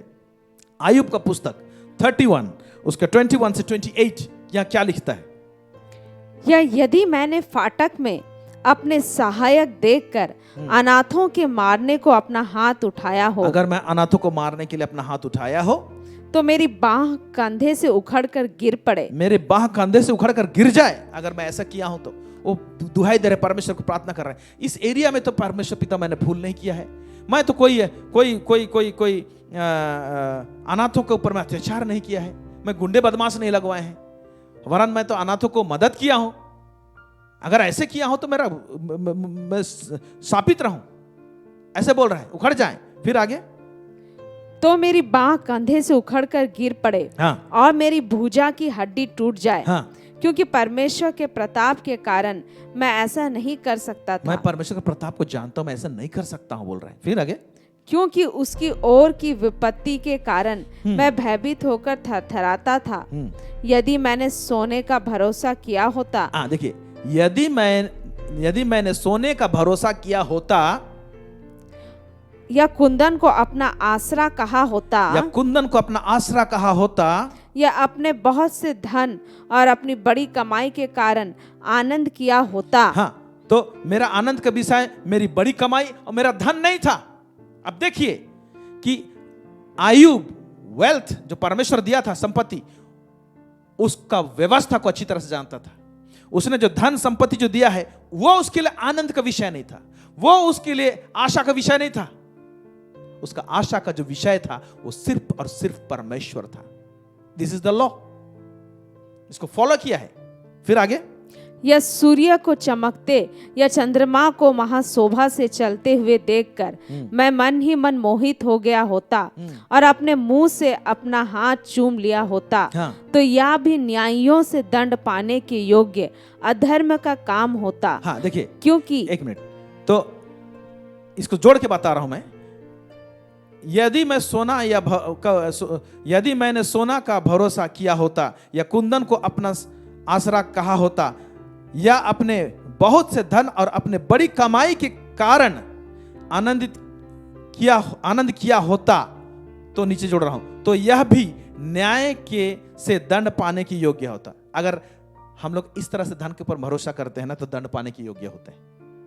ये लॉ है, इसका रेवलेशन को अय्यूब दे रहा है।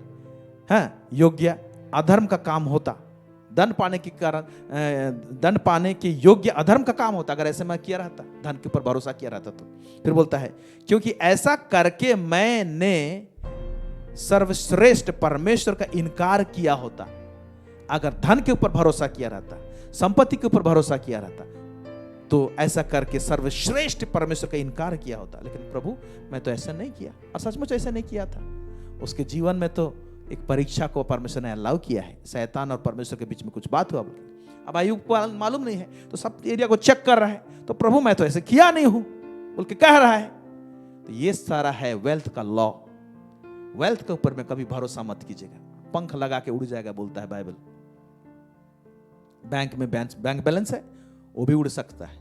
हम नहीं जानते, बैंकों का हालत खराब है। इसीलिए हमारा जो भरोसा धन के ऊपर नहीं, परमेश्वर के ऊपर रहना चाहिए। जब ऐसे रहता है तो रियल धन को परमेश्वर फ्लो होने देता है हमारे आमने सामने। प्रेज गॉड, आमेन। और धन के ऊपर जब भरोसा हो जाएगा तो हमारा हरकत सब कैसे रहेगा ना, ये मेरा धन है, ये मेरा पैसा है, मैं इसे कैसे छोड़ दूं, मैं कैसे दे दूं, मैं कैसे रिलीज कर दूं, इस प्रकार का हरकत सब दिखाई देगी। और ये हरकत परमेश्वर का को बिल्कुल पसंद नहीं है, इसीलिए फ्लो नहीं करता है। Law of wealth says do not hope on your gold or riches। इसको लिख सकते हैं। धन संपत्ति का जो व्यवस्था है, लॉ कहता है कि उसके ऊपर में भरोसा नहीं करना। किसके ऊपर में भरोसा करना? संपत्ति का लॉ बोलता है परमेश्वर के ऊपर जो देता है धन, उसी के ऊपर भरोसा करना, मेरे ऊपर नहीं करना। धन बातें करता है, समझ लीजिए। ये रेवलेशन आपके सामने रख के मैं उस चीज को समझाने की कोशिश करता हूं। हालेलुया। अभी जिस भाग को मैं समझाने जा रहा हूं, ये बहुत ही क्रिटिकल और नाजुक संपत्ति का लॉ है, बहुत ही इंपॉर्टेंट है। और इसका सिर्फ एक जिस्ट को मैं बताऊंगा आज, एक सिर्फ सारांश को, और इसको विस्तृत रूप में हम लोग बाद में देखने जाएंगे। हालेलुया। आइए उसको समझने से पहले, धन को समझने से पहले हम लोग कुछ एक वचन को पढ़ के हम लोग कुछ बातों को मैं पहले क्लियर करना चाहूंगा। ओके, हम लोग को धन और संपत्ति कहां से मिलता है? खेतीहार को उसका धन संपत्ति है, जो धान है, खेती बाड़ी है, वही है। मवेशी है, जीव जंतु है, वही है उसका धन संपत्ति, खेती बाड़ी करने वालों का। जो हम लोग ऑफिस में काम करते हैं और भिन्न भिन्न प्रकार का काम करते हैं, हमारे लिए क्या होता है, जो हम ऑफिस में काम करते हैं सैलरी पाते हैं, या तो कोई बिजनेस करता है, सब कुछ क्या होता है इसी जमीन से आ रहा है। जो ऑफिस में काम करते हैं वो भी इसी जमीन में जुड़ा हुआ है, चाहे वो 7 तला का बिल्डिंग हो, चाहे वो 12 महला का बिल्डिंग हो, वो इसी धरती के साथ में जुड़ा हुआ है। लेकिन इस धरती के साथ में एक तो कारोबार हो गया है, उसको पहले समझेंगे। आदम के साथ में हुआ, जब आदम हवा ने पाप किया तो कुछ हुआ है। आइए देखते हैं उत्पत्ति उसका 3:17 से लेकर 18 पद क्या लिखता है इसमें। और आदम से उसने कहा, तूने जो अपनी पत्नी की बात सुनी और जिस वृक्ष के फल के विषय में मैंने तुझे आज्ञा दी थी कि तू उसे ना खाना, उसको तूने खाया है। Yes. इसलिए भूमि तेरे कारण शापित है। परमेश्वर ने आदम के कारण भूमि को श्राप दे दिया, इस ग्राउंड को, जिस ग्राउंड से हम लोग आज खाते हैं। खेतीहार कमा खाता है खेती करके, और एक ऑफिस में काम करने वाला इसी ग्राउंड में उसका ऑफिस रहता है और वहां पर अपना ऑफिस का काम करता है, इसीलिए सैलरी पाता है। जो सिंपल ढंग से समझाने की कोशिश कर रहा हूं। लेकिन ये जो धरती है, जो ये श्रापित हुआ है आदम के कारण से, तो जब श्रापित हुआ तो उसके साथ में परमेश्वर ने एक स्टेटमेंट दे दिया है। क्या है उस श्राप के साथ जुड़ा हुआ चीज? क्या है? तू उसकी उपज जीवन भर दुख के साथ खाया करेगा और वह तेरे लिए कांटे और ऊंट कटारे उगाएगी और तू खेत की उपज खाएगा। हाँ, तो यहां पर लिखा, तू उसकी उपज जीवन भर दुख के साथ खाया करेगा। जब धन और संपत्ति की बात कर रहे हैं तो उसके साथ तो तू यहां पर जुड़ गया है कि ये धरती को परमेश्वर ने श्राप दिया है और तू उसकी उपज जीवन भर दुख के साथ खाया करेगा, पीड़ा के साथ खाया करेगा बोल रहा है। तो क्या ये लागू होता है आज भी? या बोल सकते हैं नूह के टाइम में जो जल प्रलय हुआ, धरती में जो श्राप दिया था वो मिट गया है, इरेज हो गया है, हटा दिया गया है। एक वचन के कारण से आप ऐसा बोल सकते हैं, लेकिन ऐसा हुआ नहीं है। धरती में जो श्राप है, मैं समझता हूं वो आज भी है, आज भी है। लेकिन ये वचन कुछ लोगों को कंफ्यूज कर सकता है। आप बोल सकते हैं धरती में श्राप नहीं है, सो सकते हैं। आइए देखते हैं कौन सा वचन। उत्पत्ति 8 उसका 20 से लेकर 22, जब नूह अपने जहाज से बाहर आया जल प्रलय के बाद, उसका घटना, उसके बाद का घटना है, पढ़ेंगे। तब नूह ने यहोवा के लिए एक वेदी बनाई और सब शुद्ध पशुओं और सब शुद्ध पक्षियों में से कुछ कुछ लेकर वेदी पर होम बलि चढ़ाया। इस पर यहोवा ने सुखदायक सुगंध पाकर सोचा मनुष्य के कारण मैं फिर कभी भूमि को श्राप ना दूंगा। हाँ, यहाँ पर मनुष्य के कारण मैं फिर कभी भूमि को श्राप ना दूंगा। मनुष्य के कारण, तो आदम के कारण तो इस धरती को एक बार श्राप दिया गया था, लेकिन ये बात जो सोच रहा है परमेश्वर, तो इसको हम लोग बोल सकते हैं क्या कि परमेश्वर ने धरती को जो श्राप दिया था आदम के टाइप में, उसको हटा दिया है? नहीं, यहां क्या कह रहा है? मनुष्य के कारण मैं फिर से कभी भूमि को श्राप ना दूंगा। फिर से एक रिपीटेड श्राप इसके ऊपर में जो दिया गया है, कुछ नहीं दूंगा। लेकिन एक जो दिया है वो है, वो दूर नहीं हुआ है, वो है। वो दूर कब होगा वो श्राप? उसका भी कुछ रेफरेंस सबको देखेंगे। मैं जो समझा हूं उसको बार बार मैं स्टडी किया और उसको देखने की कोशिश की। और चलिए इसको पढ़ के खत्म करेंगे। यद्यपि मनुष्य के मन में बचपन से जो कुछ उत्पन्न होता है वह बुरा ही होता है, तो भी जैसा मैंने सब जीवों को अब मारा है वैसा उनको फिर कभी ना मारूंगा। हाँ, इस प्रकार जिस तरह से मैं मारा है, कुछ लोगों को हटा के पूरा जिस तरह से जल प्रलय करके मारा था, ऐसा मैं नहीं मारूंगा बोलता है। फिर आगे, अब से जब तक पृथ्वी बनी रहेगी तब तक बोने और काटने के समय, ठंड और तपन, धूपकाल और शीतकाल, दिन और रात निरंतर होते चले जाएंगे। हाँ, तो यहाँ कुछ स्टेटमेंट देखिए वो खत्म करता है और इसकी में कुछ प्रिंसिपल्स है। उस प्रिंसिपल्स को हम बाद में एपिसोड में सीखेंगे, उसको अभी एक्सप्लेन नहीं कर रहा हूं। क्या हम बोल सकते हैं कि श्राप जल प्रलय के टाइम में जल प्रलय इसलिए किया कि श्राप को हटा दे? ना, जल प्रलय इसलिए किया कि एक नया रीति से एक जनरेशन को परमेश्वर लेकर आए। उसमें और बहुत सारे रीजन है, अभी मैं उसको बता नहीं सकता हूं क्योंकि वो दूसरा टॉपिक में चला जाएगा। उसका कई कारण है क्यों जल प्रलय किया, लेकिन जमीन का श्राप को हटाने के लिए नहीं किया। जमीन का श्राप कब हटेगा, कैसे हटेगा? अभी भी श्रापित है जमीन, धरती। आइए देखते हैं कौन सा वचन हम जानते हैं कि अभी भी श्रापित है धरती। रोमियो का पुस्तक उसका 8:18 से लेकर 23 पद पढ़ेंगे। क्योंकि मैं समझता हूँ कि इस समय के दुख और क्लेश उस महिमा के सामने जो हम पर प्रकट होने वाली है कुछ भी नहीं है। क्योंकि सृष्टि बड़ी आशा भरी दृष्टि से परमेश्वर के पुत्रों के प्रकट होने की बाट जो रही है। सृष्टि, ये धरती और जो कुछ भी है वो सृष्टि जो परमेश्वर का है, स्पेशली धरती, बड़ी आशा भरी दृष्टि से परमेश्वर के पुत्रों की प्रकट होने की बाट जो रही। क्यों परमेश्वर के पुत्र लोगों को प्रकट होने की बाट जो रही है? क्योंकि जब परमेश्वर के पुत्र लोग, हम लोग प्रकट होंगे, हम लोगों का मसीहियत हमारा में दिखाई देगा, यीशु मसीह का नेचर जब दिखाई देगा, हालेलुया, तो जल्द से जल्द प्रभु आएगा। प्रभु आएगा तो ये धरती जो श्रापित है ना, वो भी श्राप से छुटकारा पाएगा। आइए देखते हैं, पढ़िए।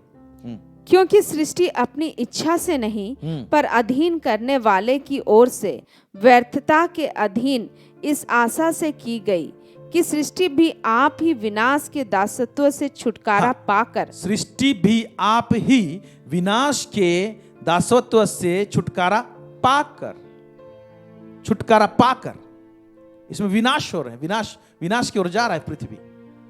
श्राप अभी भी है, इसीलिए विनाश की ओर जा रहा है। हाँ, पाकर परमेश्वर की संतानों की महिमा की स्वतंत्रता प्राप्त करेगी। हाँ, फिर क्योंकि हम जानते हैं कि सारी सृष्टि अब तक मिलकर सारी सृष्टि अब तक है ना, रोमियो की पुस्तक में बोलता है अब तक मिलकर करहाती और पीड़ाओं में पड़ी तड़पती है। लिखा, क्यों पीड़ा में तड़प रही है सारी सृष्टि? कि इस धरती को परमेश्वर ने श्राप दिया, वो आज तक है, इसलिए दर्द हो रहा है, इसको पीड़ा हो रहा है। फिर आगे, और केवल वही नहीं पर हम भी जिनके पास आत्मा का पहला फल है, आप ही अपने में करहाते हैं और लेपालक होने की अर्थात अपनी देह के छुटकारे की बाट जोहते हैं। हाँ, पृथ्वी वो छुटकारा पाने खोज रहा है और हम लोग भी छुटकारा पाना चाह रहे हैं। ओके, तो ये डिलीवरेंस से छुटकारा धरती को कब होगा, कैसे होगा? आइए देखेंगे। दूसरा पतरस उसका 3:9 से लेकर 10 पद तक।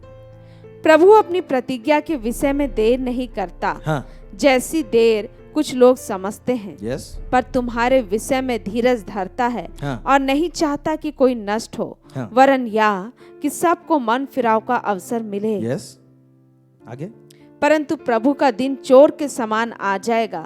उस दिन आकाश बड़ी हड़हड़ाहट के शब्द से जाता रहेगा। ये सृष्टि, उस दिन आकाश बड़ी हड़हड़ाहट के शब्द से जाता रहेगा और तत्व मतलब तारेगण बहुत ही तप्त होकर पिघल जाएंगे। फिर लिखता है, और पृथ्वी और उस पर के काम जल जाएंगे।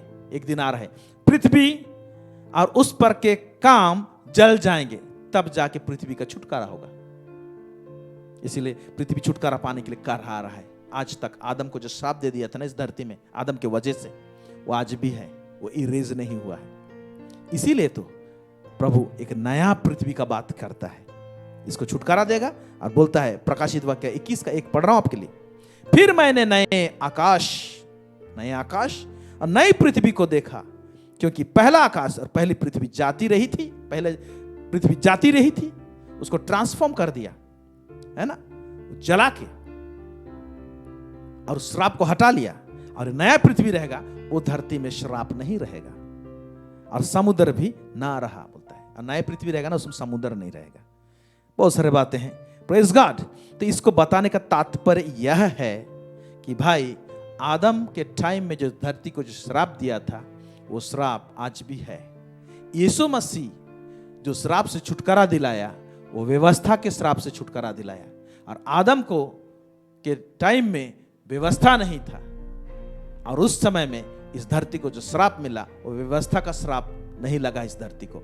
आदम के कारण से इस धरती को श्राप मिला है, और धरती का श्राप आज भी है।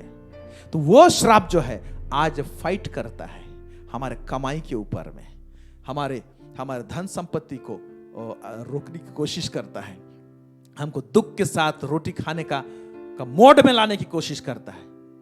तो अब सवाल पैदा होता है, ये जो धरती का जो श्राप है, वो जो हमको फाइट करता है, कोई ऐसे परमेश्वर के पास में सिस्टम नहीं है, पॉलिसी नहीं है, किंगडम सिस्टम ऐसा कुछ नहीं है कि ये श्राप दब जाए, धरती में रहे, लेकिन हमको इफेक्ट ना करे, हमको असर ना करे, और हम लोग चैन से आनंद से खाएं पिए। है वही बताना चाहते हैं। इस किंगडम का वेल्थ लॉ में आज आपको समझाने की कोशिश कर रहे हैं। प्रेज गॉड, आनंदित हो जाइए। है भले ही धरती में श्राप है, लेकिन फिर भी हम लोग आनंद के साथ में हम लोग अपना रोटी खा सकते हैं। Praise God. आइए हम लोग देखते हैं, 2 वचन हम पढ़ेंगे और दोनों को आमने सामने लेकर हम लोग उसको समझने की कोशिश करेंगे। पहला, जो सब उपदेशक 5 उसका 18 से 19 यहां क्या लिखता है? सुन, जो भली बात मैंने देखी है। हाँ, कौन? सुलेमान जो प्रोफेसर है, सब उपदेशक भी उसने लिखा है। धन का प्रोफेसर, वो सब तरफ का एंगल को देखा है और जो रेवलेशन प्राप्त किया है, वो धन संपत्ति सब टेस्टेड है उसके लाइफ में।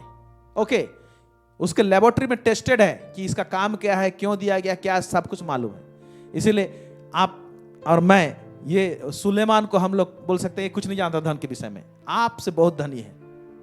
ये वो उस व्यक्ति ने रेवलेशन को लिखा है। आइए, जो बोलते जो भली बात मैंने देखी है, तो भली बात क्या है भाई? आइए देखते हैं ये भली बात क्या है। वरन जो उचित है वह यह कि मनुष्य खाए और पिए और अपने परिश्रम से जो वह धरती पर करता है, अपने परिश्रम से जो धरती पर करता है, अपनी सारी आयु भर जो परमेश्वर ने उसे दी है, सुखी रहे। सुखी रहे। सुखी रहे बोल रहा है। हाँ, फिर क्योंकि उसका भाग यही है। उसका भाग यही है। लेकिन आदम के टाइम में जो ये जमीन को श्राप दे दिया, तो क्या बोला? तुम दुख के साथ रोटी खाएगा, ऐसा भाग दे दिया। लेकिन यहां क्या बोल रहा है? इसका मतलब परमेश्वर के पास में एक वेल्थ का ऐसा सिस्टम है, एक ऐसा लॉ है, उसको कोई समझ गया, उसको कोई जान गया, तो क्या बोलता है? मनुष्य खाए और पिए और अपने परिश्रम से जो वह धरती पर करता है, अपने सारी आयु भर जो परमेश्वर ने उसे दी है, सुखी रहेगा। क्योंकि उसका भाग यही है, उसका भाग है, दिस इज पोर्शन बोलता है। हाँ, फिर आगे क्या लिखता है? वरन हर एक मनुष्य जिसे परमेश्वर ने धन संपत्ति दी हो, हाँ, परमेश्वर ने धन संपत्ति दी हो और उनसे आनंद भोगने और उसमें से अपना भाग लेने और परिश्रम करते हुए आनंद करने की शक्ति भी दी हो। हाँ, आनंद करते हुए आनंद करने की शक्ति भी दी हो। वो धन संपत्ति के साथ में आनंद करने की शक्ति भी दी हो बोलते हैं। परमेश्वर शक्ति देता है। इसका मतलब जो खर्च जो फाइट कर रहा है, जो श्राप जो लड़ रहा है हमारे साथ में धरती में, उस लॉ को या तो श्राप के ऊपर में एक पॉलिसी है वेल्थ का, उसको समझने की आवश्यकता है। उसी को देख रहे हैं हम लोग इस एपिसोड्स में। हालेलुया। ओके, फिर क्या कहता है? यह परमेश्वर का वरदान है। यह परमेश्वर का वरदान है लिखा है। This is the gift from God. इसका मतलब हम लोग के पास में, परमेश्वर के पास में, किंगडम में, स्वर्ग में एक ऐसा पॉलिसी है, एक ऐसा सिस्टम है कि हम दुख के साथ रोटी नहीं खाएंगे, आनंद के साथ रोटी खाएंगे और हम लोग उस वेल्थ का आनंद भी उठाएंगे। Praise God. क्या है वो पॉलिसी, कैसे है, क्या है? जस्ट वेट कीजिए, उसका एक गुत्थी को हम खोलने की कोशिश करेंगे इसी वचन से। लेकिन इसी के ठीक बाद में धन संपत्ति के विषय में और एक चीज लिखा हुआ है, बड़ा अद्भुत लिखा हुआ है, जो आपको मिलेगा। ये तो 5 का अध्याय को पढ़े हम लोग, अंत हो रहा है। हम लोग सब उपदेशक 6 अध्याय उसका 1 से लेकर 2, यहां पर धन संपत्ति के विषय में क्या कहता है? एक बुराई जो मैंने धरती पर देखी है, उसमें क्या लिखा हुआ है? एक भलाई, एक भली बात जो मैंने देखी है। और इसमें एक बुराई जो मैंने धरती पर देखी है। क्या है वो बुराई? वह मनुष्यों को बहुत भारी लगती है। मनुष्य को बहुत भारी लगती है। फिर किसी मनुष्य को परमेश्वर धन संपत्ति और प्रतिष्ठा यहाँ तक देता है। मतलब परमेश्वर धन संपत्ति देता है, प्रतिष्ठा भी देता है। मैं बोला प्रतिष्ठा धन के साथ में आएगा जब परमेश्वर देता है। ओके, फिर कि जो कुछ उसका मन चाहता है उसे उसकी कुछ भी घटी नहीं होती। हाँ, इतना धन संपत्ति देता है कि जो कुछ चाहेगा उसका कोई घटी नहीं होगा, सब कुछ ले सकता है। फिर तो भी परमेश्वर उसको उसमें से खाने नहीं देता। तो भी परमेश्वर उसको उसमें से खाने नहीं देता। हाँ? कोई दूसरा ही उसे खाता है। हाँ। यह व्यर्थ और भयानक दुख है। व्यर्थ और भयानक दुख है। जब इन वचनों को मैं पढ़ रहा था तो परमेश्वर से सवाल पूछा, मैं अपने से सवाल पूछा। पहला भाग जो हम लोग पढ़े वहां पर भी धन संपत्ति परमेश्वर देता है लिखा है, लेकिन वहां पर वरदान लिखा हुआ है। यहां पर भी परमेश्वर धन संपत्ति प्रतिष्ठा देता है लिखा हुआ है, लेकिन यहां पर दुखद बात लिखा हुआ है। और खाने नहीं पाता बोलता है, वहां पर खाने पाता है बोलता है। तो ये चक्कर क्या है? वहां भी परमेश्वर दिया है, खाने देता है, यहां परमेश्वर दिया है लेकिन खाने नहीं देता है, और दुखद बात है लिखता है। जरा से सोचिए क्यों ऐसा लिखा हुआ है। तो मैं प्रभु से पूछा, प्रभु क्यों आपने पहला भाग में जो हम पढ़े वहां धन संपत्ति दिए, आपने खाने दिया, और यहां पर अपने धन संपत्ति दिया, आपने खाने नहीं दिया, आनंद उठाने नहीं दिया। लेकिन पहला वाला जो भाग पढ़े उसमें आनंद उठाने दिया और अपने वरदान कहा उसको। ऐसा क्यों कहा?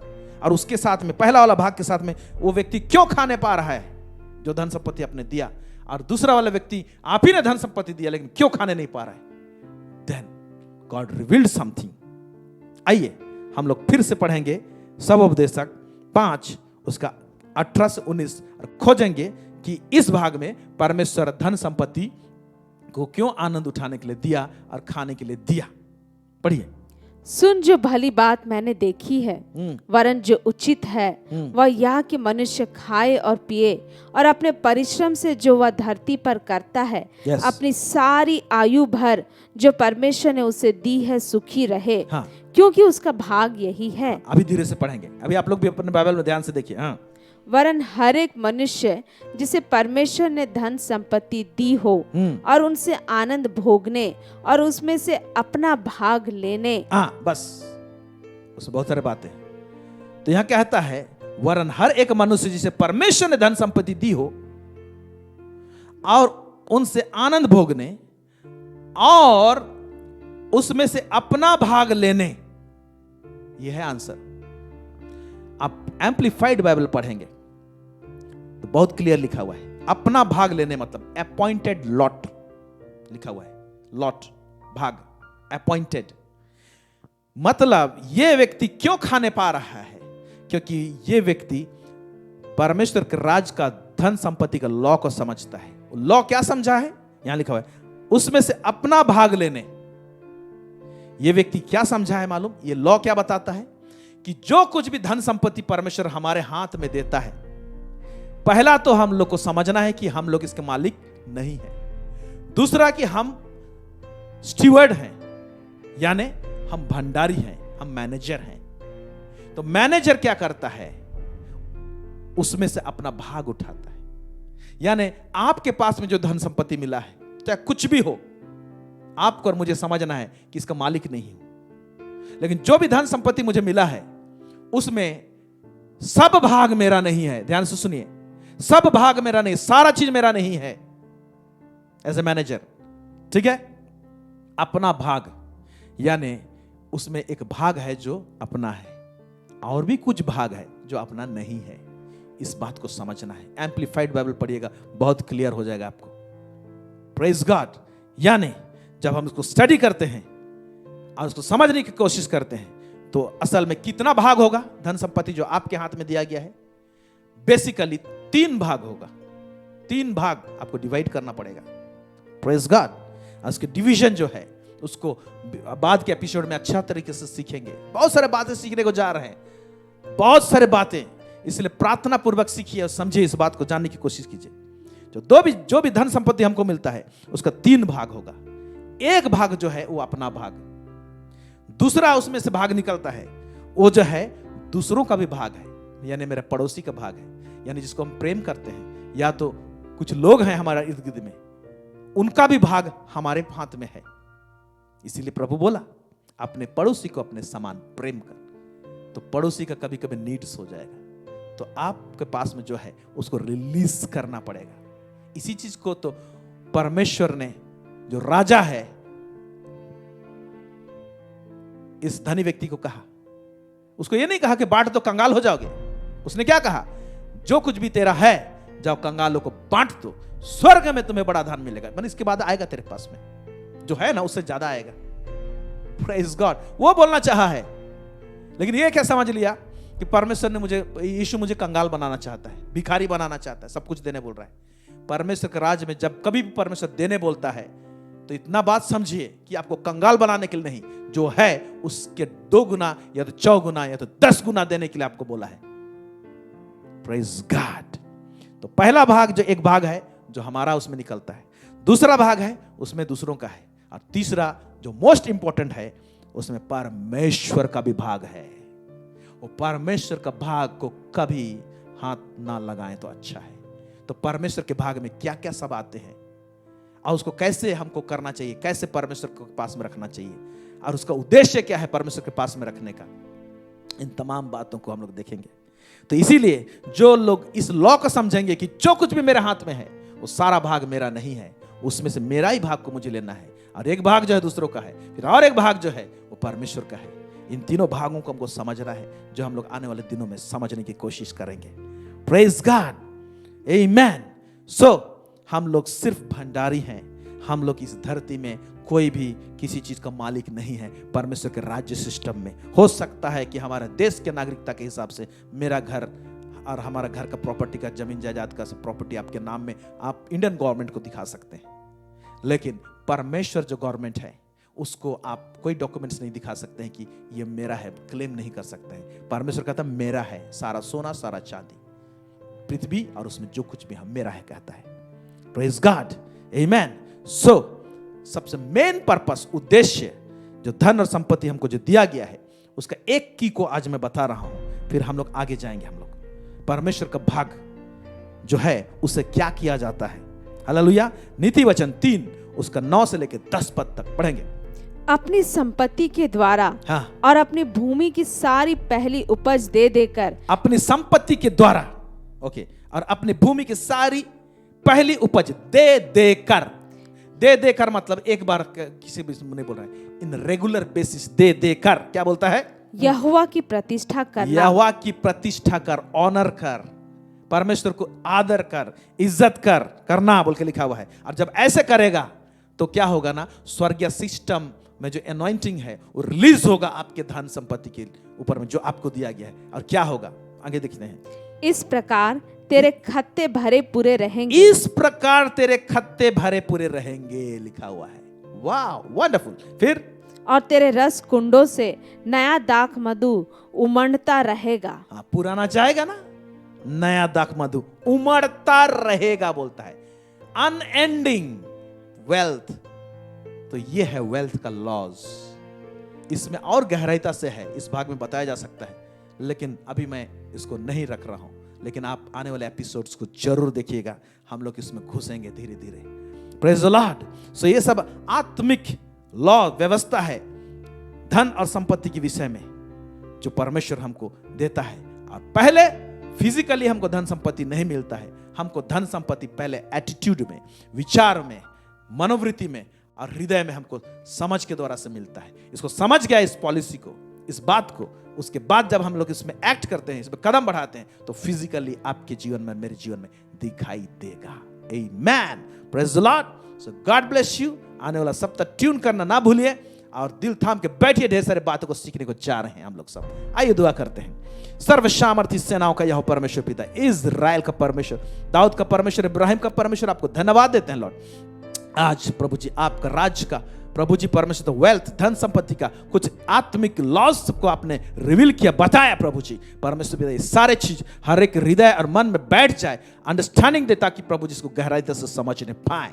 प्रभु परमेश्वर पिता, कोई भी व्यक्ति अपने धन और संपत्ति में प्रभु परमेश्वर पिता भरोसा ना करे, सिर्फ आपके ऊपर में भरोसा करे। और प्रभु जी मालिक पना वाला सोच विचार प्रभु जी तेरे राज्य में रहते हुए हमारे अंदर में रहने ना पाए। प्रभु परमेश्वर पिता हमारे हृदय को इसमें स्टेबल कर, स्थिर कर। और प्रभु परमेश्वर पिता अंडरस्टैंडिंग हार्ट दे प्रभु जी। सब बातों में आपको महिमा और गौरव देते हैं, यीशु मसीह के नाम से मांगते, सुनिए और दया से स्वर्ग राज्य में ग्रहण कीजिए। Amen. God bless you, God bless you, God bless you. Thank you.